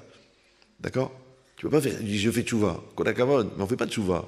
On prend conscience de la gravité, on se sensibilise à l'importance, on mesure son degré d'Yirat Shamayim, son degré de conscience, son degré de cohérence, et étape par étape, on fixe un propre Shulchan Aruch pour arriver à être Mekayem, le vrai Shulchan Aruch qui a été donné par Hachem. Ça, c'est des étapes. Maintenant, c'est toi qui fixes les étapes. Si tu ne les fixes pas, les étapes, tu ne peux pas y arriver. Maintenant, toi, tu cries, oui, j'ai lu, je sais. Mais savoir, ça ne sert à rien. Vayadata, ve'ashevota elevavecha. Donc, il a dit, le Rav Yecheskel Levinstein, la distance entre la i-yedia et la yedia, la distance entre l'ignorance et la connaissance, elle est beaucoup plus courte que la distance entre la yedia et la hashava, la lève. Ça veut dire que c'est beaucoup plus facile de savoir ce qu'on ne sait pas que de devenir ce qu'on apprend. Parce que c'est là qu'il faut faire le travail. C'est pour ça que hashava, la lève, je ne sais même pas comment il faut traduire ce mot. Parce que hashava, la lève, alors tu dis ramener au cœur. Oui. En français, on dit prendre à cœur, plutôt qu'à carreau, pour les gens qui jouent à la belote. Oui, oui. Mais c'est quoi hashava, la lève? Ça veut dire que tu ramènes les choses à ton essence. Et ton essence, c'est l'endroit en toi d'où tout démarre. Ça s'appelle la source de l'impulsion première. Tout ce que tu dis, tout ce que tu fais, tout ce que tu penses, ça vient de quelque part en toi. Et cet endroit en toi d'où ça démarre, c'est le bout de toi-même. Et moi, j'appelle ça la source de l'impulsion première. Et les chachamim, ils appellent ça le lève. C'est ça le cœur. Maintenant, le Rav Dessler, il dit Akol novea mi alev. Tout vient du cœur. Imalev nachon adeot nechonot. Maintenant, c'est quoi le cœur? C'est pas le cœur. Le cœur. Oui, la vibration, la passion, là. Non, le cœur, il dit le Maharal, c'est Merkaz Adam. Maintenant, toi, il faut que tu remontes à l'intérieur de toi pour savoir en toi qui c'est qui est là-bas, dans ce cœur-là. C'est pour ça qu'il dit, le cœur est divisé en deux, Yetzara, Yetzeratov. D'accord? Maintenant, là-bas, ce jeu-là, qui est là-bas, qui est la source des choses, si toi, tu ne le connais pas, si toi, tu ne le maîtrises pas, si toi, tu ne le construis pas, eh bien, c'est pas toi. Alors, c'est qui? C'est pour ça que tu as des langages comme ça. C'était plus fort que moi, je ne l'étais pas moi-même, j'étais dépassé par les événements, c'est trop difficile, on ne m'a pas écouté, on ne m'a pas accompagné, on ne m'a pas compris. Mais c'est quoi tous ces langages d'absentéisme? C'est parce que tu es absent là où tu devrais être présent. Et cet endroit-là, c'est ça. Alors, je vous donne un inyan. Écoutez bien. C'est marqué dans la Torah, Ubechokotai telechu. Vous connaissez ce verset? D'accord? Et dans mes lois, vous irez. Maintenant, des fois, la Torah, elle dit, Chokotai tishmeru, ouais, tekayemu, tiskeru. Là, la Torah, elle a dit telechu. Maintenant, quand dans la Torah, elle a dit telechu, vous irez, alors c'est quoi? Ça s'appelle la halicha. D'accord? Maintenant, la halicha, c'est la même racine que la halacha. Pourquoi? Parce que le Zohar, il dit Adam Oler, un homme y va. Altikri alichot et la halachot. Ne dis pas alichot et la halachot. Ne dis pas déplacement, mais loi. Donc c'est quoi la loi? La loi, c'est la trajectoire de déplacement d'un juif. Comment un juif se déplace selon la halacha. Toi, tu dis quoi? Je suis mes humeurs, je suis mon instinct, je suis mes nerfs, je suis mon stress, je suis le regard des autres, je suis l'ambiance, je suis le groupe, je suis le troupeau. Non, tu suis la halacha. Tu suis la halacha. Maintenant, si je dis que la halacha, c'est le mode de déplacement, alors attention, là, ça devient très, très vicieux. Parce que la Torah l'a dit, « Ubechokotai telechu » dans mes lois, vous irez. Maintenant, vous savez que Akadosh Baruch Hu, il a créé d'abord la Torah avant de créer le monde. Il dit le Midrash 974 générations, le Midrash Hashemah, avant de créer le monde, Hachem a créé la Torah. Et ensuite, le Zohar, il dit, « Stakel boraita ou baralma » Ensuite, Hachem a regardé dans la Torah, il a créé le monde. Donc le monde est entièrement la projection de la Torah. Vous me suivez? Maintenant, si je dis que la Torah, elle exige de l'homme qu'il soit en mouvement dans le monde, c'est donc que le monde est en mouvement. Est-ce qu'il a dit Albert? On a entendu parler d'Albert. Albert, il a dit, chaque fois que je dis Albert, les gens ils disent Einstein. Mais mon père s'appelait Albert, bon, c'est pas grave. Donc Albert, il a dit, le secret de l'univers, c'est le mouvement.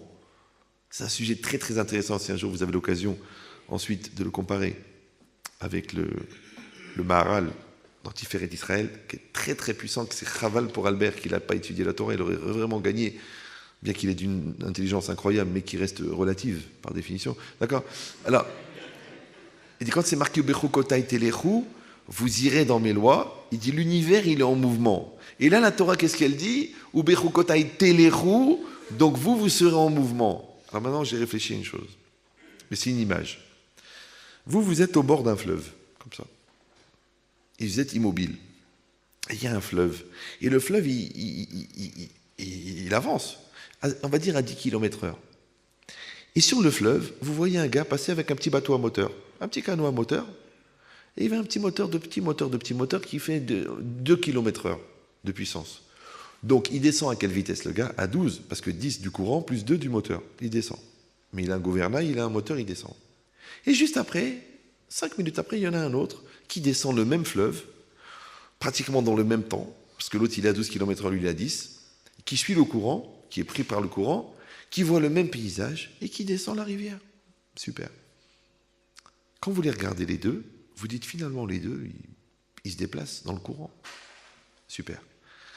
Maintenant, la différence, c'est que celui-là il a un moteur et un gouvernail, et celui-là il a un tronc d'arbre. Maintenant, je vous rappelle que les troncs d'arbres n'ont pas de moteur et pas de gouvernail. Non, je l'explique, c'est important pour certaines personnes qui pourraient dire « Attends, non. » Alors écoutez bien maintenant. Et c'est là, ça va être un petit peu, on va dire, j'espère, une lumière. C'est marqué dans la Torah « Ubechukotai telechu » Dans mes lois, vous irez. C'est quoi le contraire d'aller? Rester, stagner, reculer. Le contraire d'aller, c'est laisser aller. C'est laisser aller. Mais non, mais tu dis, mais c'est pas vraiment le contraire d'aller, parce que aller, c'est un mouvement, laisser aller aussi, c'est un mouvement. La seule différence, c'est que là, le mouvement, tu le contrôles pas. Vous voyez celui qui est sur le tronc d'arbre, c'est le rachat, parce qu'il est dans le laisser aller. Et celui qui est dans le bateau, c'est le tzaddik, parce que lui, il est dans le aller. Quand la Torah, elle a dit, Bechukotai telechu, ça veut dire, vous devez avoir un mouvement dynamique. Telechu, allez dans mes lois, allez dans mes lois. Ouais, allez. Il n'y a pas écrit soyez, il y a écrit allez. Oui. Donc si toi tu es dynamique dans un monde dynamique, tu es Mekayem ce que la Torah elle veut. Mais si toi tu es passif dans un monde qui est dynamique, tu ne fais pas ce que la Torah t'a demandé, parce que la Torah l'a dit Bechukotai telechu. Maintenant le laisser aller, c'est pas seulement la flemme, ça peut être aussi que tu te laisses aller à tes mauvaises midot. Tu dis écoute je suis coléreux, c'est du laisser aller. Maintenant, toi, tu dis, quand on me fait un compliment, ça m'encourage. Mais en réalité, c'est pas toi. Donc, toi, tu es une boule de billard, on te fait avancer avec un compliment. Donc, c'est du laisser aller. Maintenant, tu dis, mais moi, quand on me met la pression, j'avance. Donc, en vérité, c'est du laisser aller. Maintenant, toi, tu te laisses aller par ta gashmiou. Toi, tu te laisses aller par ta bêtise. Toi, tu te laisses aller par le mouvement. Toi, tu te laisses aller par l'ambiance. Mais tu es dans le laisser aller. Mais le laisser aller, c'est la touma. Vous me suivez ou non?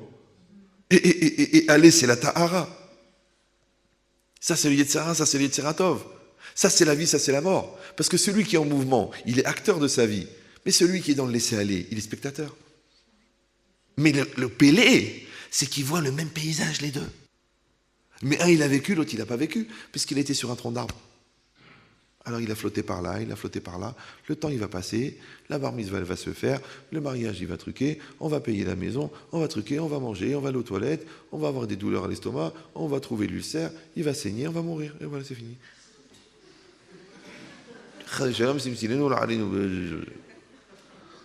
Mais c'est dommage. Parce qu'on t'avait dit, regarde à quoi tu manges. Arrête de te faire des soucis. Toi, t'es bileux. Les gens ils viennent te dire, écoutez, j'ai du psoriasis, ou j'ai un ulcère, ou j'ai pire. Je dis, mais vous vous angoissez, vous prenez la tête, vous souffrez. Oui, mais je suis déçu, c'est pas la hauteur, c'est pas ce que je voulais, je suis pas ce que j'attendais, le bon Dieu il est déçu de moi, ma femme c'est pas ça, mon mari c'est pas ça. Mais c'est toi qui a fait ton ulcère. Tout seul. C'est pas Mila Shamaim ça, c'est toi. Ça s'appelle la PDT, PDT en anglais. PDT. C'est une maladie. C'est pomme de terre. Non. Perte de temps. Non plus. Prise de tête. Voilà. C'est la prise de tête qui est en fait l'origine, une perte de temps et qui te rend la tête comme une patate. Donc ça correspond. Je dis, mais toi, tu te prends la tête. J'étais à Natania, je sais où je donne. Et j'ai fait un cours. Et des parents, ils sont venus, des chinim, comme ça, ashkenazim, gentils. Rav Ben Chetri, on a un problème avec notre fille en Angleterre. Elle a attrapé avec des... Mais elle est religieuse, bien sûr, elle connaît toute la Torah, mais elle a un problème un peu schizophrène, un peu... J'ai de la peine. Maman, j'ai dit, écoutez, madame, quel âge elle a 16 ans, 17 ans? Elle me dit 38 ans. Je dis, 38 ans. Je dis, écoutez bien, je peux pas vous... Là, je suis fatigué, j'ai fait 2 heures de cours. Je peux pas m'asseoir avec vous, faire une thérapie. Je vous donne une clé. Une clé. Vous devez avoir conscience de votre problème, du problème de votre fille. Mais vous ne devez pas avoir l'angoisse. Parce que vous l'avez éduquée, vous l'avez aimée, vous l'avez accompagnée. Elle a commencé à être déréglée. Vous avez payé le psy, vous l'avez truqué, vous l'avez fait suivre. Après, elle est partie, elle s'est mariée à un fou. D'accord? Il l'a détruit moralement, mentalement. Elle a voulu son indépendance, elle veut être à 100%. De là où vous êtes, vous envoyez de l'argent et vous aidez, et ben c'est tout. Oui, mais c'est ma fille, c'est ma fille. Je dis à Rodon Colo, c'est un cousin de Marco Polo, très connu, d'accord? Mais ça, c'était pour elle, donc j'ai été obligé de dire Raodan Kala, puisque c'était une ashkénaze, d'accord? Mais je lui ai dit, madame, arrêtez de vous rendre malade, ça ne va rien arranger. Vous pouvez allumer des veilleuses, vous pouvez prier pour elles, vous pouvez donner des bonbons dans les écoles pour qu'ils fassent chez Akol pour sa réfoua. Tout est possible. Mais arrêtez de vous angoisser. Ça ne va rien faire. Vous me suivez ou non? Mais dans cette discipline d'avoir conscience du problème, mais de ne pas être dans l'angoisse du problème. Mais ça, c'est un travail. Qui c'est qui m'a appris ça? Un grand rave à Paris qui était très malade. Il a eu la maladie. Un vrai Talmid Chacham, pas comme moi, un vrai. Il étudiait 18 heures par jour, il connaît tout. À 20 ans, il connaissait le chasse. Je ne sais pas, 50 ans ou 60 ans, qu'est-ce qu'il a dans la tête? Il connaît tout. Il a eu la maladie à un moment. D'ailleurs, on va prier aussi pour lui encore. Et après, un jour, quelqu'un était le voir, il a dit, Rav, avec toute la Torah que vous avez étudiée, toutes les mitzvot que vous faites et que vous avez fait, et vous avez maintenant cette maladie, ça vous rend pas triste? C'est des fois, les gens te disent, dommage qu'il n'a pas roté. Mais... Non, parce qu'il croit qu'il a parlé. Moi, je pense qu'il a roté, le gars. C'est pas... Et encore, je suis poli parce que dans une bête à Knesset, sinon j'aurais dit une autre origine pour cet effet gazeux. Mais restez calme. Non, je suis énervé quand je vois des choses pareilles. Nous, on n'ose même pas les gêner et les truquer. L'autre, il vient comme ça, il lui étale sa lourdeur. Je dis, wow, le droit de se taire, il est constitutionnel, non? Bon, alors, je lui dis, il lui a dit, mais Rav, avec toute cette Torah que vous étudiez, vous avez étudié, ça ne vous rend pas triste d'avoir la maladie? Écoutez ce qu'il a regardé la réponse d'un vrai Talmid Chacham. Écoutez, elle est violente. Il a dit, Dieu il m'a déjà envoyé une maladie, je ne vais pas rajouter une deuxième. Je ne sais pas si vous comprenez. C'est-à-dire que la tristesse n'est pas obligatoire. Elle n'est même pas midera banane. Alors que les gens, ils le vivent comme si c'était Minatora. Il y en a, ils en font une chita. Il y en a, ils en font une religion, ça s'appelle le bouddhisme. C'est des gens qui boudent pendant des années. Qui est devenu ensuite l'Omshon. Ensuite le Sum. Il y en a même qui ont atteint le Sum, le summit, on dit le summit du somme, qui devient ensuite l'arsum. C'est encore un niveau supérieur. Mais ils connaissent une seule recette de gâteau, le cake. Et ils le servent en tranches. Ça s'appelle tranche de cake. Je dis, mais pourquoi? Pourquoi cette psychorigidité? Pourquoi cette rigidité cadavérique? On a le temps d'être rigide et cadavérique. Je ne sais pas si vous me suivez. Quand quelqu'un il est mort, il est mort. Il ne va pas se lever. Tu dis, allez Maurice, lève-toi. Il ne se lève pas. Il faut voir les morts comment ils sont. Obstiné, il ne bougera pas. Tu dis, Maurice, lève-toi. Il ne bouge pas. Pourquoi? Il est mort. Tu dis, mais écoutez, il est mort. Ah, il ne se lève pas. Oui ou non? Voilà. Mais Rabotaï, c'est pas grave de mourir. Ça va arriver à tout le monde. Je vous dis la vérité, même les gens qui arrivent tout le temps en retard, ce jour-là, ils vont arriver à l'heure. Mais moi, faites-moi plaisir. Ne mourrez pas de votre vivant. Maintenant, il y a une halakha. On ne peut pas mettre les tzitzit mégoulés devant un mort. Vous savez ça? Oui? On ne peut pas non plus dire des divrei Torah devant un cadavre. Pourquoi? Parce que avec la rage, tu fais souffrir le pauvre, parce que lui, il ne peut plus étudier la Torah. Alors moi, je pose la question. Je dis, mais je comprends pas, mais de toute façon, il est mort. Non, tu n'as pas compris. Son corps, il est mort, mais sa conscience, elle est vivante. Donc lui, il entend les divrei Torah, même si c'est un rachat gamour, maintenant qu'il est au lama émet, il sait l'importance de la Torah. Donc en fait, c'est un tzaddik maintenant qui est emprisonné dans un gouffre qui est mort. Alors, je voudrais faire les mitzvot, mais il ne veut pas, il est mort. Alors moi, je pose la question idiote. Celui-là, il est emprisonné dans un corps qui est mort. Celui-là, il est emprisonné dans son entêtement. Celui-là, il est emprisonné dans son obstination. Celui-là, il est emprisonné dans sa victimisation. Celui-là, dans son mshon. Celui-là, dans sa vision qu'il faut, si on est froum, il faut être triste. Chacun, c'est une lecture. Ouais. Alors, il est emprisonné. Alors, il est mort. C'est ça, le laisser aller. Mais lève-toi, Maurice, lève-toi. Quand tu seras mort, on t'enterrera. Mais pour l'instant, t'es pas mort. Lève-toi, va t'excuser, va dire à ta femme, excuse-moi. Tu t'es trompé, t'as mal jugé. Va dire à ton mari, écoute, je pensais pas que ça te faisait de la peine. Voilà, je vais arrêter de te dire des mots méchants. Fais-le. Non, c'est lui qui a tort, vous le connaissez pas. Il est fou, c'est un cas d'école, c'est une malade, il a qu'à soigner, qu'il a voir un arabe, qu'il a voir un truc. De toute façon, c'est de sa faute. Je voulais pas faire la lia, c'est lui qui l'a fait. Mais pourquoi tu restes bloqué? Pourquoi tu restes bloqué? C'est quoi ton but? C'est quoi ton projet? Alors de là, j'ai appris une chose. Encore une fois, ça n'engage que moi, au pire, j'ai raison. Que la vraie avoda d'un homme dans ce monde, les gens ils croient d'étudier toute la Torah, et de faire des mitzvot, et de faire des enfants, et d'acheter un appartement à chaque enfant, et de trouver une corde pour se pendre à la fin du... Non, le vrai avoda d'un homme, moi je pense, c'est la remise en cause. La remise en cause. Pourquoi? Parce que quand tu veux te mettre en colère, et tu ne te mets pas en colère, c'est une remise en cause. Quand tu es sûr que tu as raison, mais au fond tu sais que tu as tort, tu te remets en cause. D'accord? Quand tu as envie de faire une belle avéra de Istaklot Banachim, comment tu fais pour ne pas le faire? Tu te remets en cause. Quand tu vas juger les Kav Zechut, c'est parce que tu as remis en cause ton envie de juger les Kav Chova. Donc en vérité, toute notre vie, on fait de la remise en cause. D'accord? Tu veux faire de la bracha comme ça? Non, tu dis attends doucement. Baruch, Ata, Hashem, Elokeinu. Tu veux faire le Kriyat Shema tous les jours. Shema, Israël, j'ai oublié. La Kavala, je crois là-haut, celui qui n'est pas mis de Kavin, il faut recommencer. Et tous les jours, tu as Aodon Kolo, Shema Israël. Et ouais, tous les jours, tu fais 2 fois. Mais je t'ai réchouillotte, c'est grave. Tu dis, bon, j'avais 14 ans, mais là, t'as 62. Mais j'ai pas pensé, j'ai pas réfléchi, j'ai fait trop vite, j'avais peur de rater le minyan. Tous les jours. Ça veut dire qu'il n'y a pas de remise en cause. Donc la avoda, c'est la remise en cause. Vous me suivez ou non? Voilà. Maintenant, la remise en cause, c'est quoi? C'est cette capacité à switcher. C'est comme ça, c'est comme ça.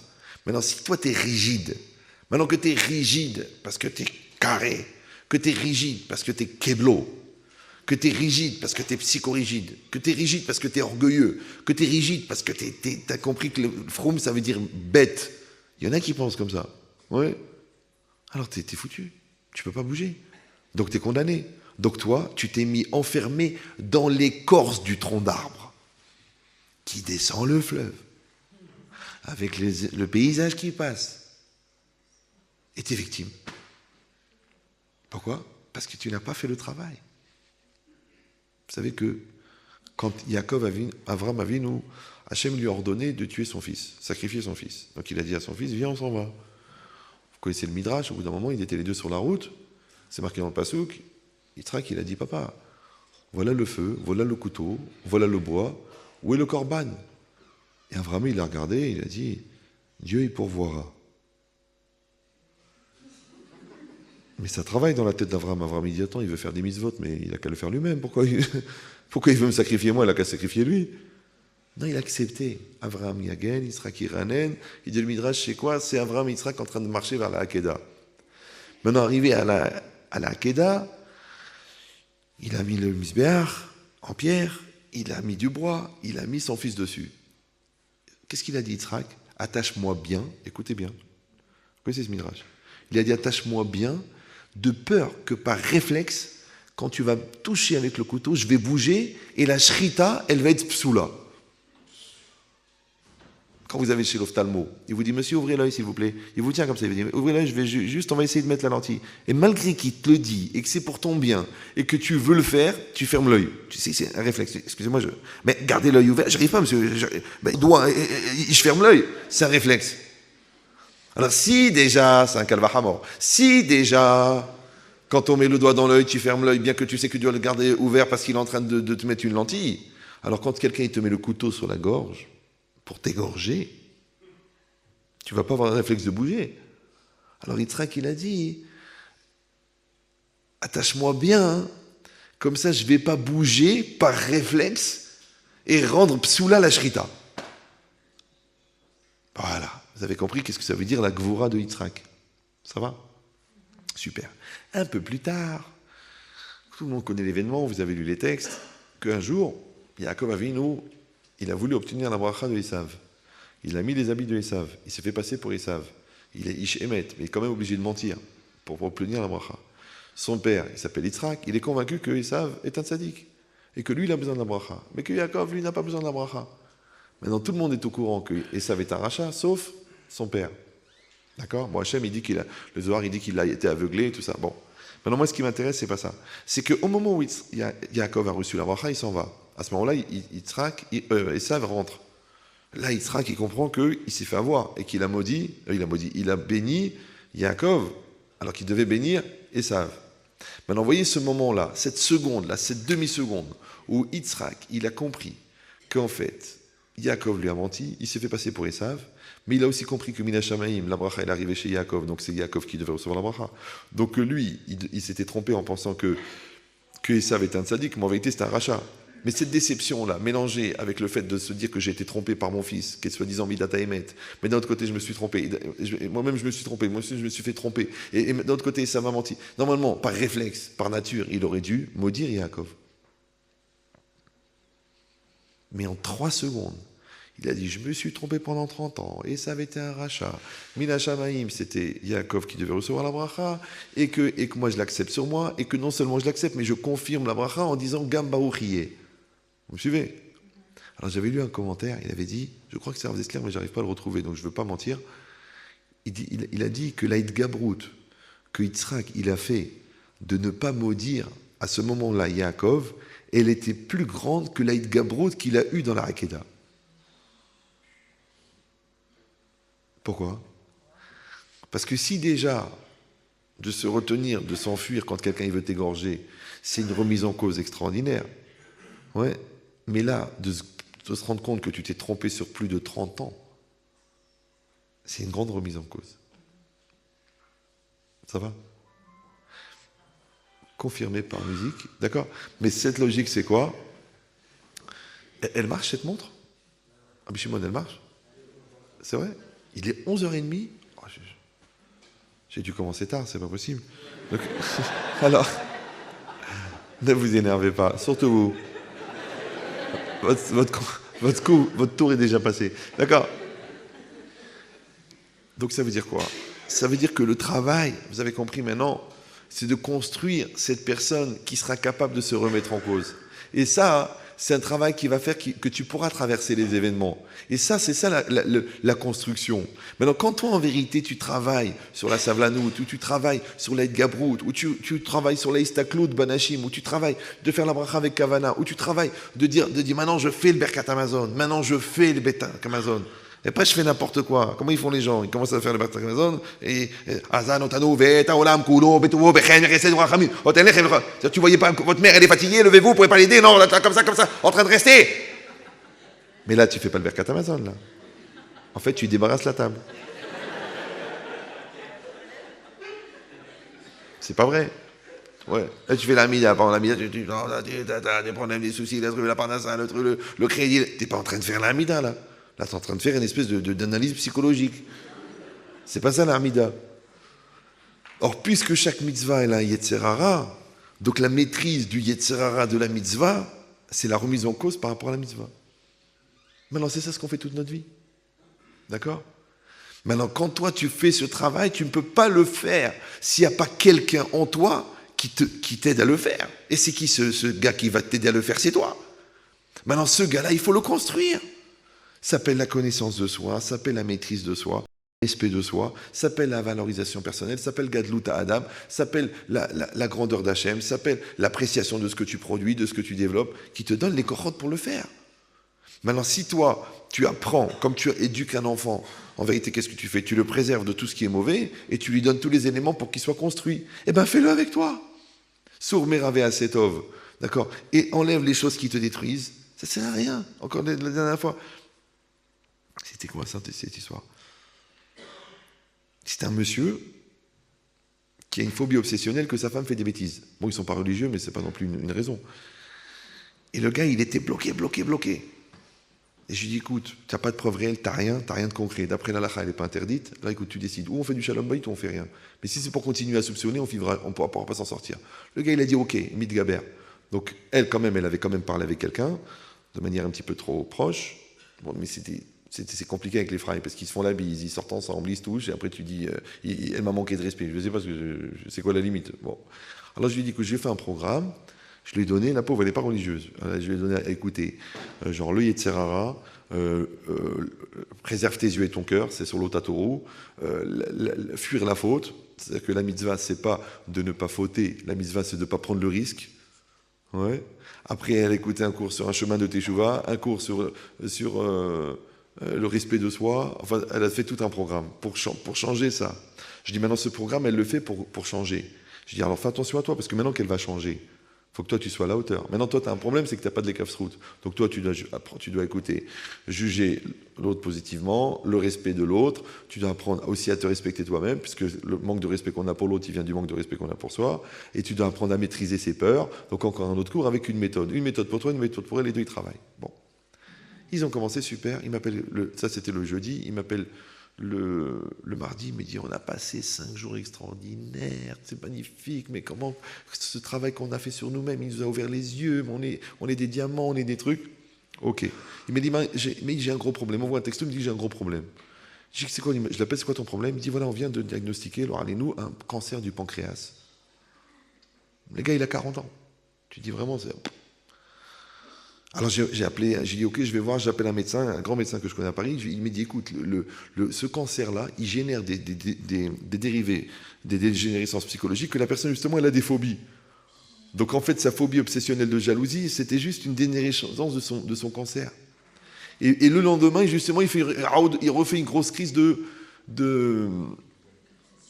d'obsession de jalousie. Et moi, je partais en Israël. J'étais dans la voiture en train de rouler. Et le mec, il m'appelle. La femme, elle m'appelle en pleurant. Elle me dit, Rabban Shefrit, parlez-lui, sinon on va passer. Je dis, mais reviens dans 8 jours. Il me dit, dans 8 jours, je serai morte. Je dis, passez-le moi. Je parle avec lui. Je lui dis, écoute-moi bien. JH2, c'est une formule. Ça veut dire jeune Khmar au carré. D'accord? Je lui dis, écoute, maintenant, tu as la maladie maintenant. Alors, tu sais quoi, ton problème de Shalom Bayit? Il est vraiment agavouché kamashmanan. Oui? Je fais maintenant, il faut que tu te concentres. Si je lui avais dit c'est des bêtises, il m'aurait dit vous ne me comprenez pas. Alors qu'est-ce que je lui ai fait? Tu sais quoi? Je lui ai dit toi, tu dois te concentrer sur la maladie. Alors, je dis maintenant, quand une femme elle est enceinte et qu'elle a un mari très dur, je dis écoutez madame, laissez-le crier parce que vous êtes responsable d'une neshama. Donc vous devez créer un espace étanche de protection pour que cet enfant ne grandisse pas dans la névrose des cris de votre mari. Donc, et comme vous êtes le relais de propagation de la névrose, donc si vous êtes blindé, ça rentre pas. Si vous êtes faible, ça rentre. D'accord?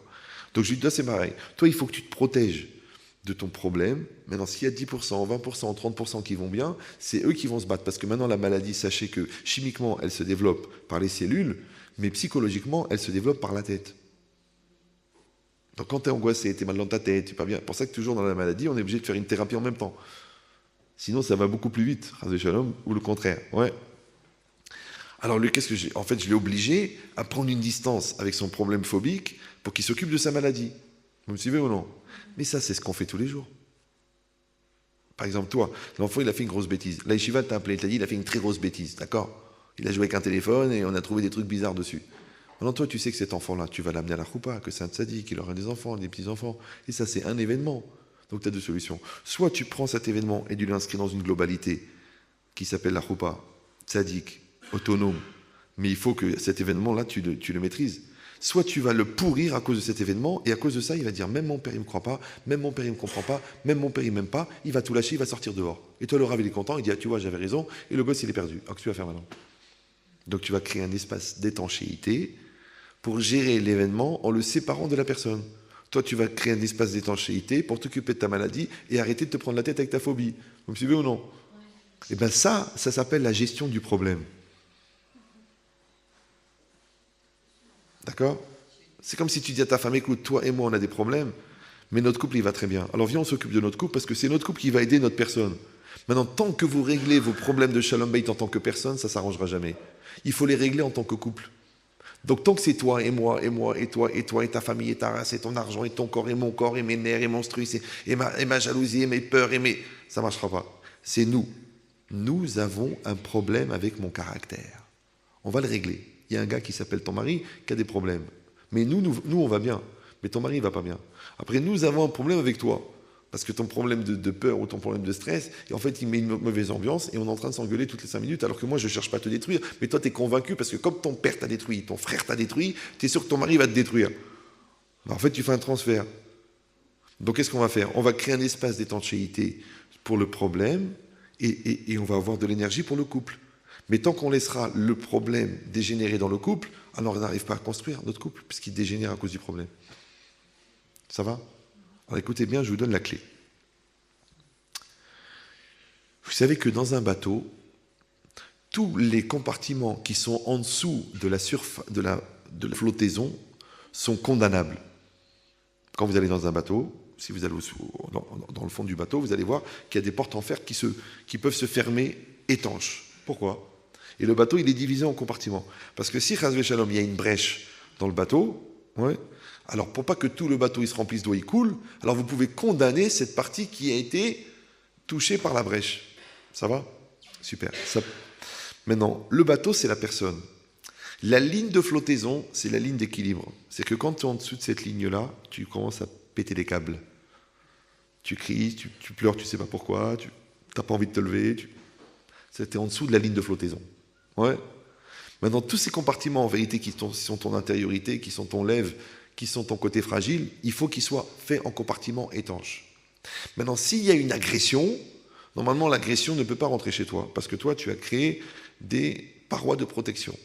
Mais si tu ne les as pas créées, alors la célèbre phrase que j'ai répétée 1 million de fois, mais que je vais vous répéter une fois de plus, le degré de pénétration des agressions extérieures dépend du vide intérieur. Du vide intérieur. C'est que ce n'est pas la remarque de l'autre qui fait mal. C'est le vide qui est en toi qui a laissé pénétrer la remarque. Vous me suivez ou non? Maintenant, toi, tu ne sais pas ce que Hachem a prévu. Tu ne sais pas. Est-ce qu'il va prévoir que des bonheurs? Il va prévoir des problèmes, peut-être des malheurs, tu ne sais pas. Donc comme tu ne connais pas le programme, la seule chose que tu peux faire, c'est construire la personne qui va accueillir le programme qui se trouve accessoirement être toi. Ça va? Maintenant, il faut que tu aies une protection extérieure, c'est le blindage du bateau. Ouais. Ça s'appelle la dignité, la force, la confirmation de son projet, de savoir qui on est, ce qu'on veut. Et il faut que tu construises aussi le blindage intérieur du bateau, c'est la capacité à condamner les brèches. Donc l'eau ne doit pas rentrer, mais au cas où elle rentre, tu peux condamner. Ça va? Maintenant, écoutez bien. Imaginez un carré blanc. Et dedans, il y a un tout petit carré noir. Le carré noir, c'est le problème que tu as. Ça va? Maintenant, le vrai problème, c'est pas le problème. Le problème, c'est comment ce problème va dégénérer chez toi. Par exemple, tu as un doute sur quelqu'un. Alors ça te prend la tête, ça te paralyse, tu n'arrives plus à bouger. D'accord? ou tu as une douleur quelque part. Alors au lieu de faire des examens, tu dis j'ai mal, pourquoi j'ai mal, qu'est-ce que c'est? En plus mon père il a eu la maladie, et peut-être ça a démarré comme ça. Va faire un examen. Tu dis oui mais si je trouve que c'est la maladie, eh ben, elle est au démarrage, tu peux la soigner. Tu dis non j'ose pas amener Shanaïm, ça va soigner, ça va soigner. Eh ben, maintenant que la tumeur elle est tellement grosse que tu as envie de te marrer, on dit tumeur de rire. Ouais d'accord. Donc c'est parce que tu as laissé le traîner. Audon Kolo, laisser aller. Maintenant, d'abord, tu vas chez le docteur, tu as un diagnostic. À partir du diagnostic, eh ben, tu décides.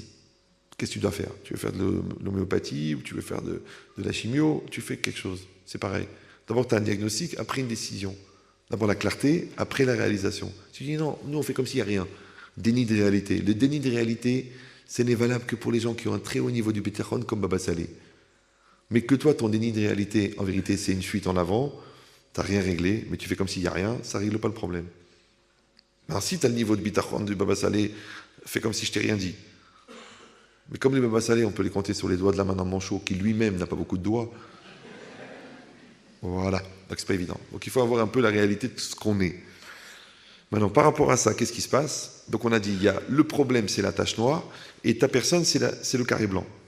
Maintenant, comment on va faire pour que la tache noire ne se développe pas à l'intérieur de la personne? Alors je vous donne l'idée. Il faut avoir 4 parois d'étanchéité. C'est quoi les 4 parois? Ta émouna, ta famille, tes valeurs, ton cerveau. Vous me suivez ou non? Ta croyance, ta famille, tes valeurs, ton cerveau. Quand la difficulté, elle va aller dans le sens de toute façon, le monde, il est FKR, il peut se passer n'importe quoi, et je suis perdu. Tu dis non, Hachem, il est avec moi, Hachem, il me protège, Hachem, il va faire ce qu'il fait, Hachem, il fait le bien pour moi. Donc tu vas éviter la fuite de ce côté. Ça va? Quand tu vas dire je suis seul au monde, personne ne m'aime, je suis abandonné, je suis jeté, je suis un pathos jeté en Corrèze, je fais non. J'ai une famille, j'ai des gens qui m'aiment, j'ai des gens qui m'adorent, j'ai des gens qui prient pour moi, j'ai des gens qui sont solidaires, donc je ne suis pas seul au monde. Quand tu vas dire, eh ben je m'en fiche, je laisse tout tomber, et je me laisse aller, et je me pourris, je fais des avérotes, je ne peux pas, j'ai des valeurs, j'ai une éducation. Donc tes valeurs, elles vont éviter la fuite de ce côté-là. Et quand tu vas dire, mais je m'en sortirai jamais, c'est trop dur, vous vous rendez pas compte, et on en meurt, tu vas dire, mais non, écoute, il y a des chimios, il y a des gens qui sont suivis, il y a du travail, il y a des statistiques, il y a des gens qui réussissent, il y a une manière de relativiser la gravité du problème, donc ton cerveau, il va éviter la fuite de ce côté-là. Donc les 4 parois d'étanchéité, c'est ta émouna, ta famille, tes valeurs et ton cerveau. Vous avez compris maintenant que sans émouna, sans famille, sans valeurs et sans cerveau, il te reste une solution. C'est d'acheter un texte en phonétique que je vais vous dire tout de suite. Idgadal, Vitkadash, Shemer, Rabba. D'accord, ouais. Tu vas mourir, Baba. Ouais. Donc en vérité, non, c'est rien. Ne le prenez pas mal. D'accord. Parce que moi, je le dis, les gens sont choqués, mais les gens le vivent. Alors, je ne sais pas s'il faut être choqué de ce qu'on vit ou de ce qu'on dit. Bon, voilà. Donc, maintenant, c'est quoi? Il y a Rav, il a dit ça. Il dit, j'ai des gens qui ont peur de la mort, c'est les gens qui gaspillent la vie. Les gens qui ont peur de la mort, c'est les gens qui gaspillent la vie. Oui. Et pourquoi ils gaspillent la vie? Justement pour oublier l'angoisse de la mort. Mais les gens qui remplissent sa vie, eh ben, il fait ce qu'il a à faire. Ben, c'est quoi la mort? C'est une étape. Mais les gens qui foutent rien comme ça. J'aurais dû, j'aurais pu, j'aurais su, j'aurais cru, j'aurais lu, j'aurais dit, j'aurais pensé, si je l'avais fait, si j'étais venu, si j'avais dit, Ils passent leur vie, ça ne sert à rien. Rappelez-vous qu'avec un morceau de savon, on peut remplir une salle de bain de mousse. La mousse, c'est tous les faux problèmes que tu crées autour du vrai problème. Alors attrape la savonnette, même si elle est glissante. Mais arrête de te battre avec la mousse, il m'a manqué de respect, et c'est pas ce que j'attendais, et politiquement c'est pas correct, et ça se fait pas, et qu'est-ce qu'il veut, et qu'est-ce qu'il croit, et c'est trop dur, et on ne comprend pas, et personne ne m'aime. Arrête avec ta mousse, puisqu'on peut remplir une salle de bain avec de la mousse. Mais quand est-ce que tu vas attraper le problème? Alors, je vous dis, il y a beaucoup de gens, la moitié de leur vie se créent des faux problèmes, et l'autre moitié, ils essayent de les résoudre, les faux problèmes. Alors, quand est-ce qu'ils vont commencer les vrais? Alors je vous ai dit l'idée. C'est que toi, tu vas construire cette étanchéité. Tu vas le faire. Donc il faut renforcer la émouna. Il faut avoir un cerveau extrêmement construit. Il faut avoir une famille qui soit solide et bonne et qui te nourrisse d'amour. Et il faut des valeurs qui soient renouvelées perpétuellement. Comme sur les extincteurs, c'est marqué la date, il faut les vérifier tous les temps. Comme ton téléphone, il fait une mise à jour. Alors fais une mise à jour de ton couple. Fais une mise à jour de ta émouna. Fais une mise à jour de tes valeurs. Fais une mise à jour de ton cerveau. Toi, tu dis, non, grâce à Dieu, vous savez, bon, Hachem, nous sommes dans un milieu protégé. Tes valeurs d'il y a 15 ans, elles ne sont pas valables aujourd'hui. Parce que ce n'est pas les mêmes épreuves, ce n'est pas les mêmes questions, ce n'est pas les mêmes réponses. Donc tu es obligé d'évoluer. L'homme est un produit évolutif. Imshamo atishmar. Tu ne peux pas te servir des trucs que tu avais il y a 15 ans, parce que tu n'es pas le même. Tu me dis, je comprends pas, mais c'est les mêmes yesodot. Oui, mais refais-les. Moi, je vous dis par exemple, mais encore une fois, je ne suis pas un exemple, mais moi, j'assiste à tous mes cours. Non, c'est vrai, j'assiste à tous mes cours. Chaque fois que je dis ça, les gens ils rigolent. Mais c'est pas rigolo. J'assiste à tous mes cours, ça veut dire que c'est pas que je vous dis un cours, c'est que je refais la sougia avec vous. Comme si on avait un rave, nous, avec nous. Un fois, je l'ai attrapé, je dis, mais rave, ça fait 19 fois que vous refaites le marzor. Baba Kamav, elle vous sort du nez.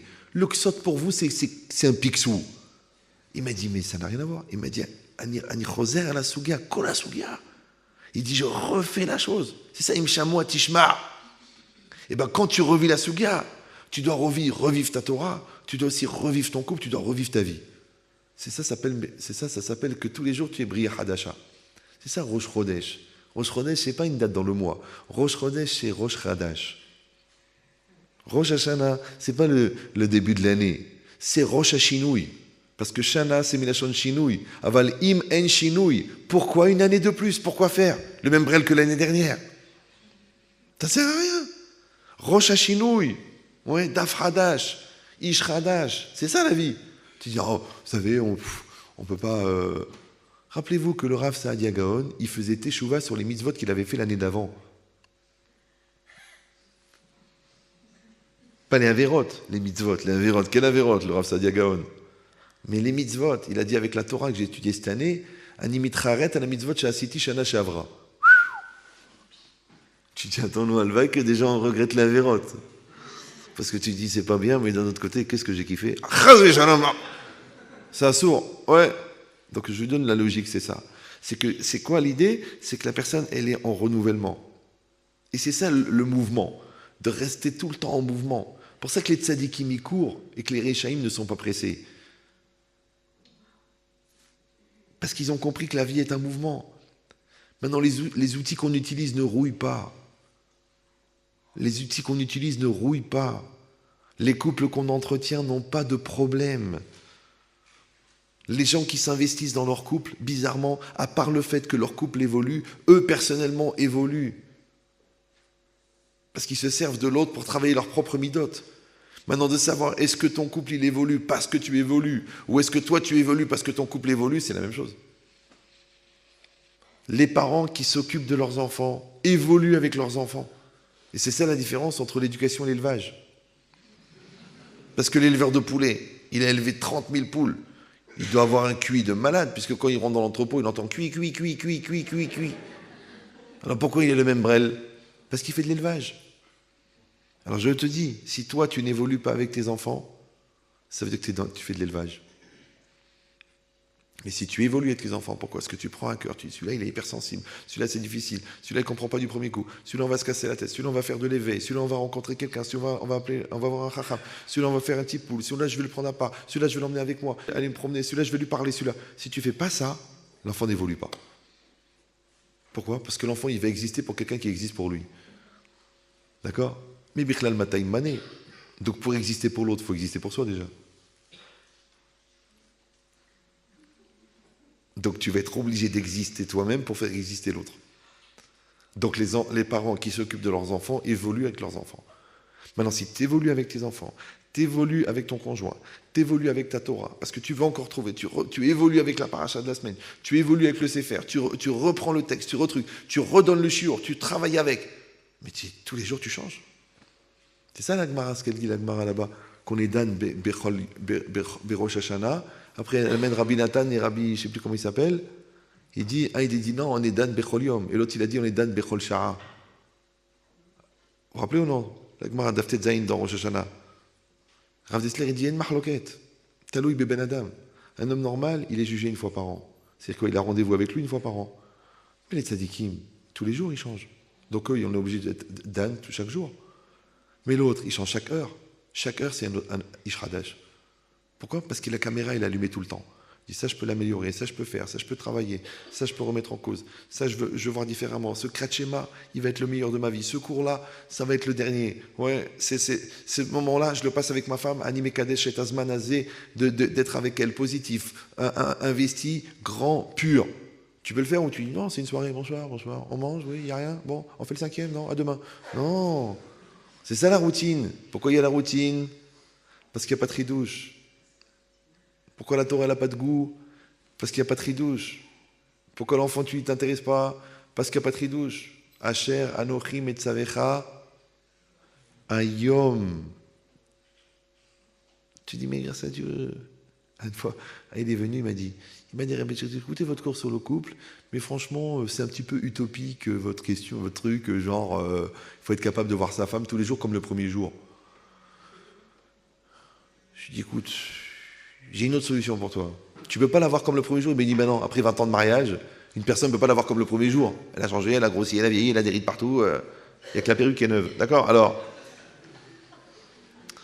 je dis, écoute, j'ai une autre solution pour toi. Tu me suis avec moi? Il m'a dit, je te suis.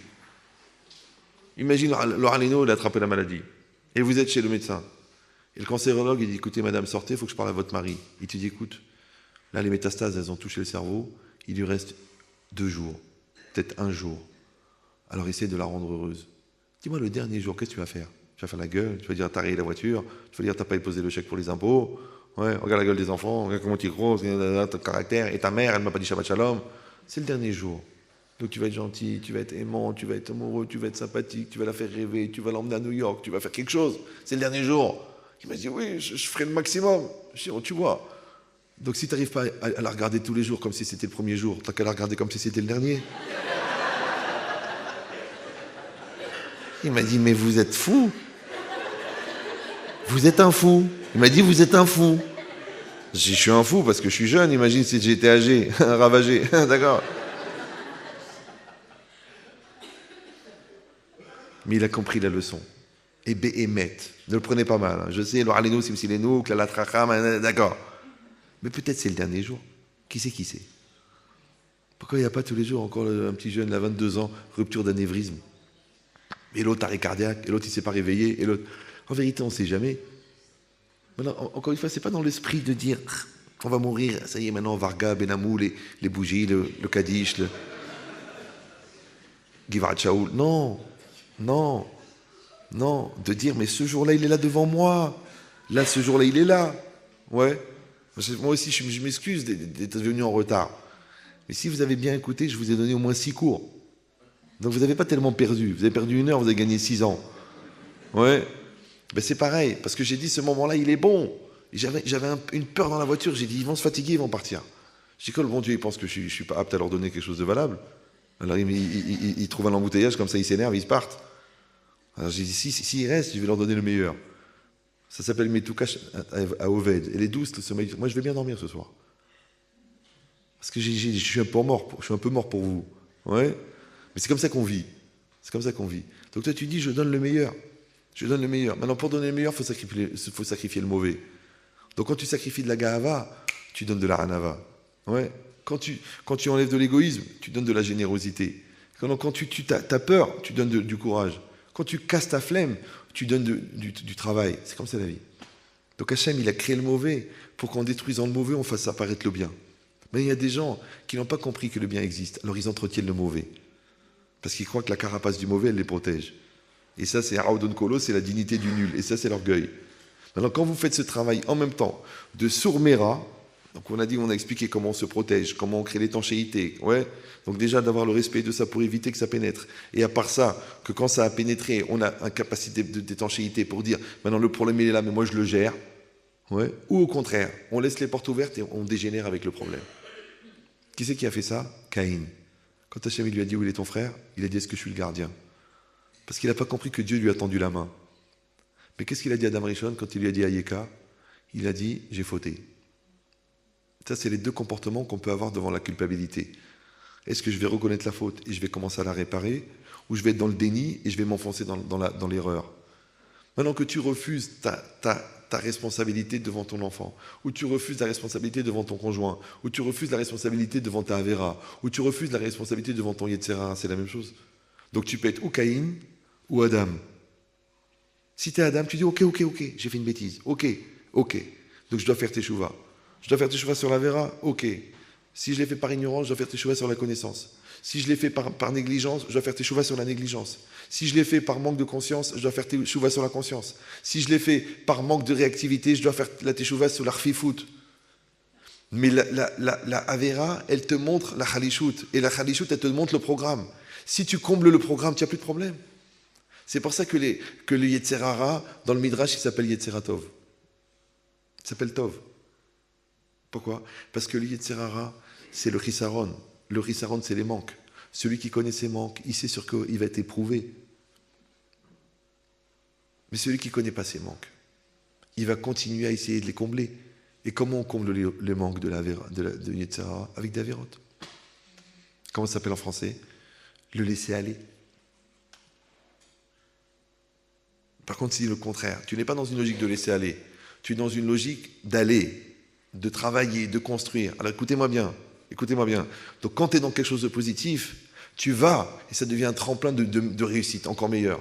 Et quand tu es chasvé chez l'homme dans un chemin de négatif, parce que tu n'as pas réfléchi, parce que c'était plus fort que toi, parce que c'était trop difficile, à ce moment-là, qu'est-ce que tu fais?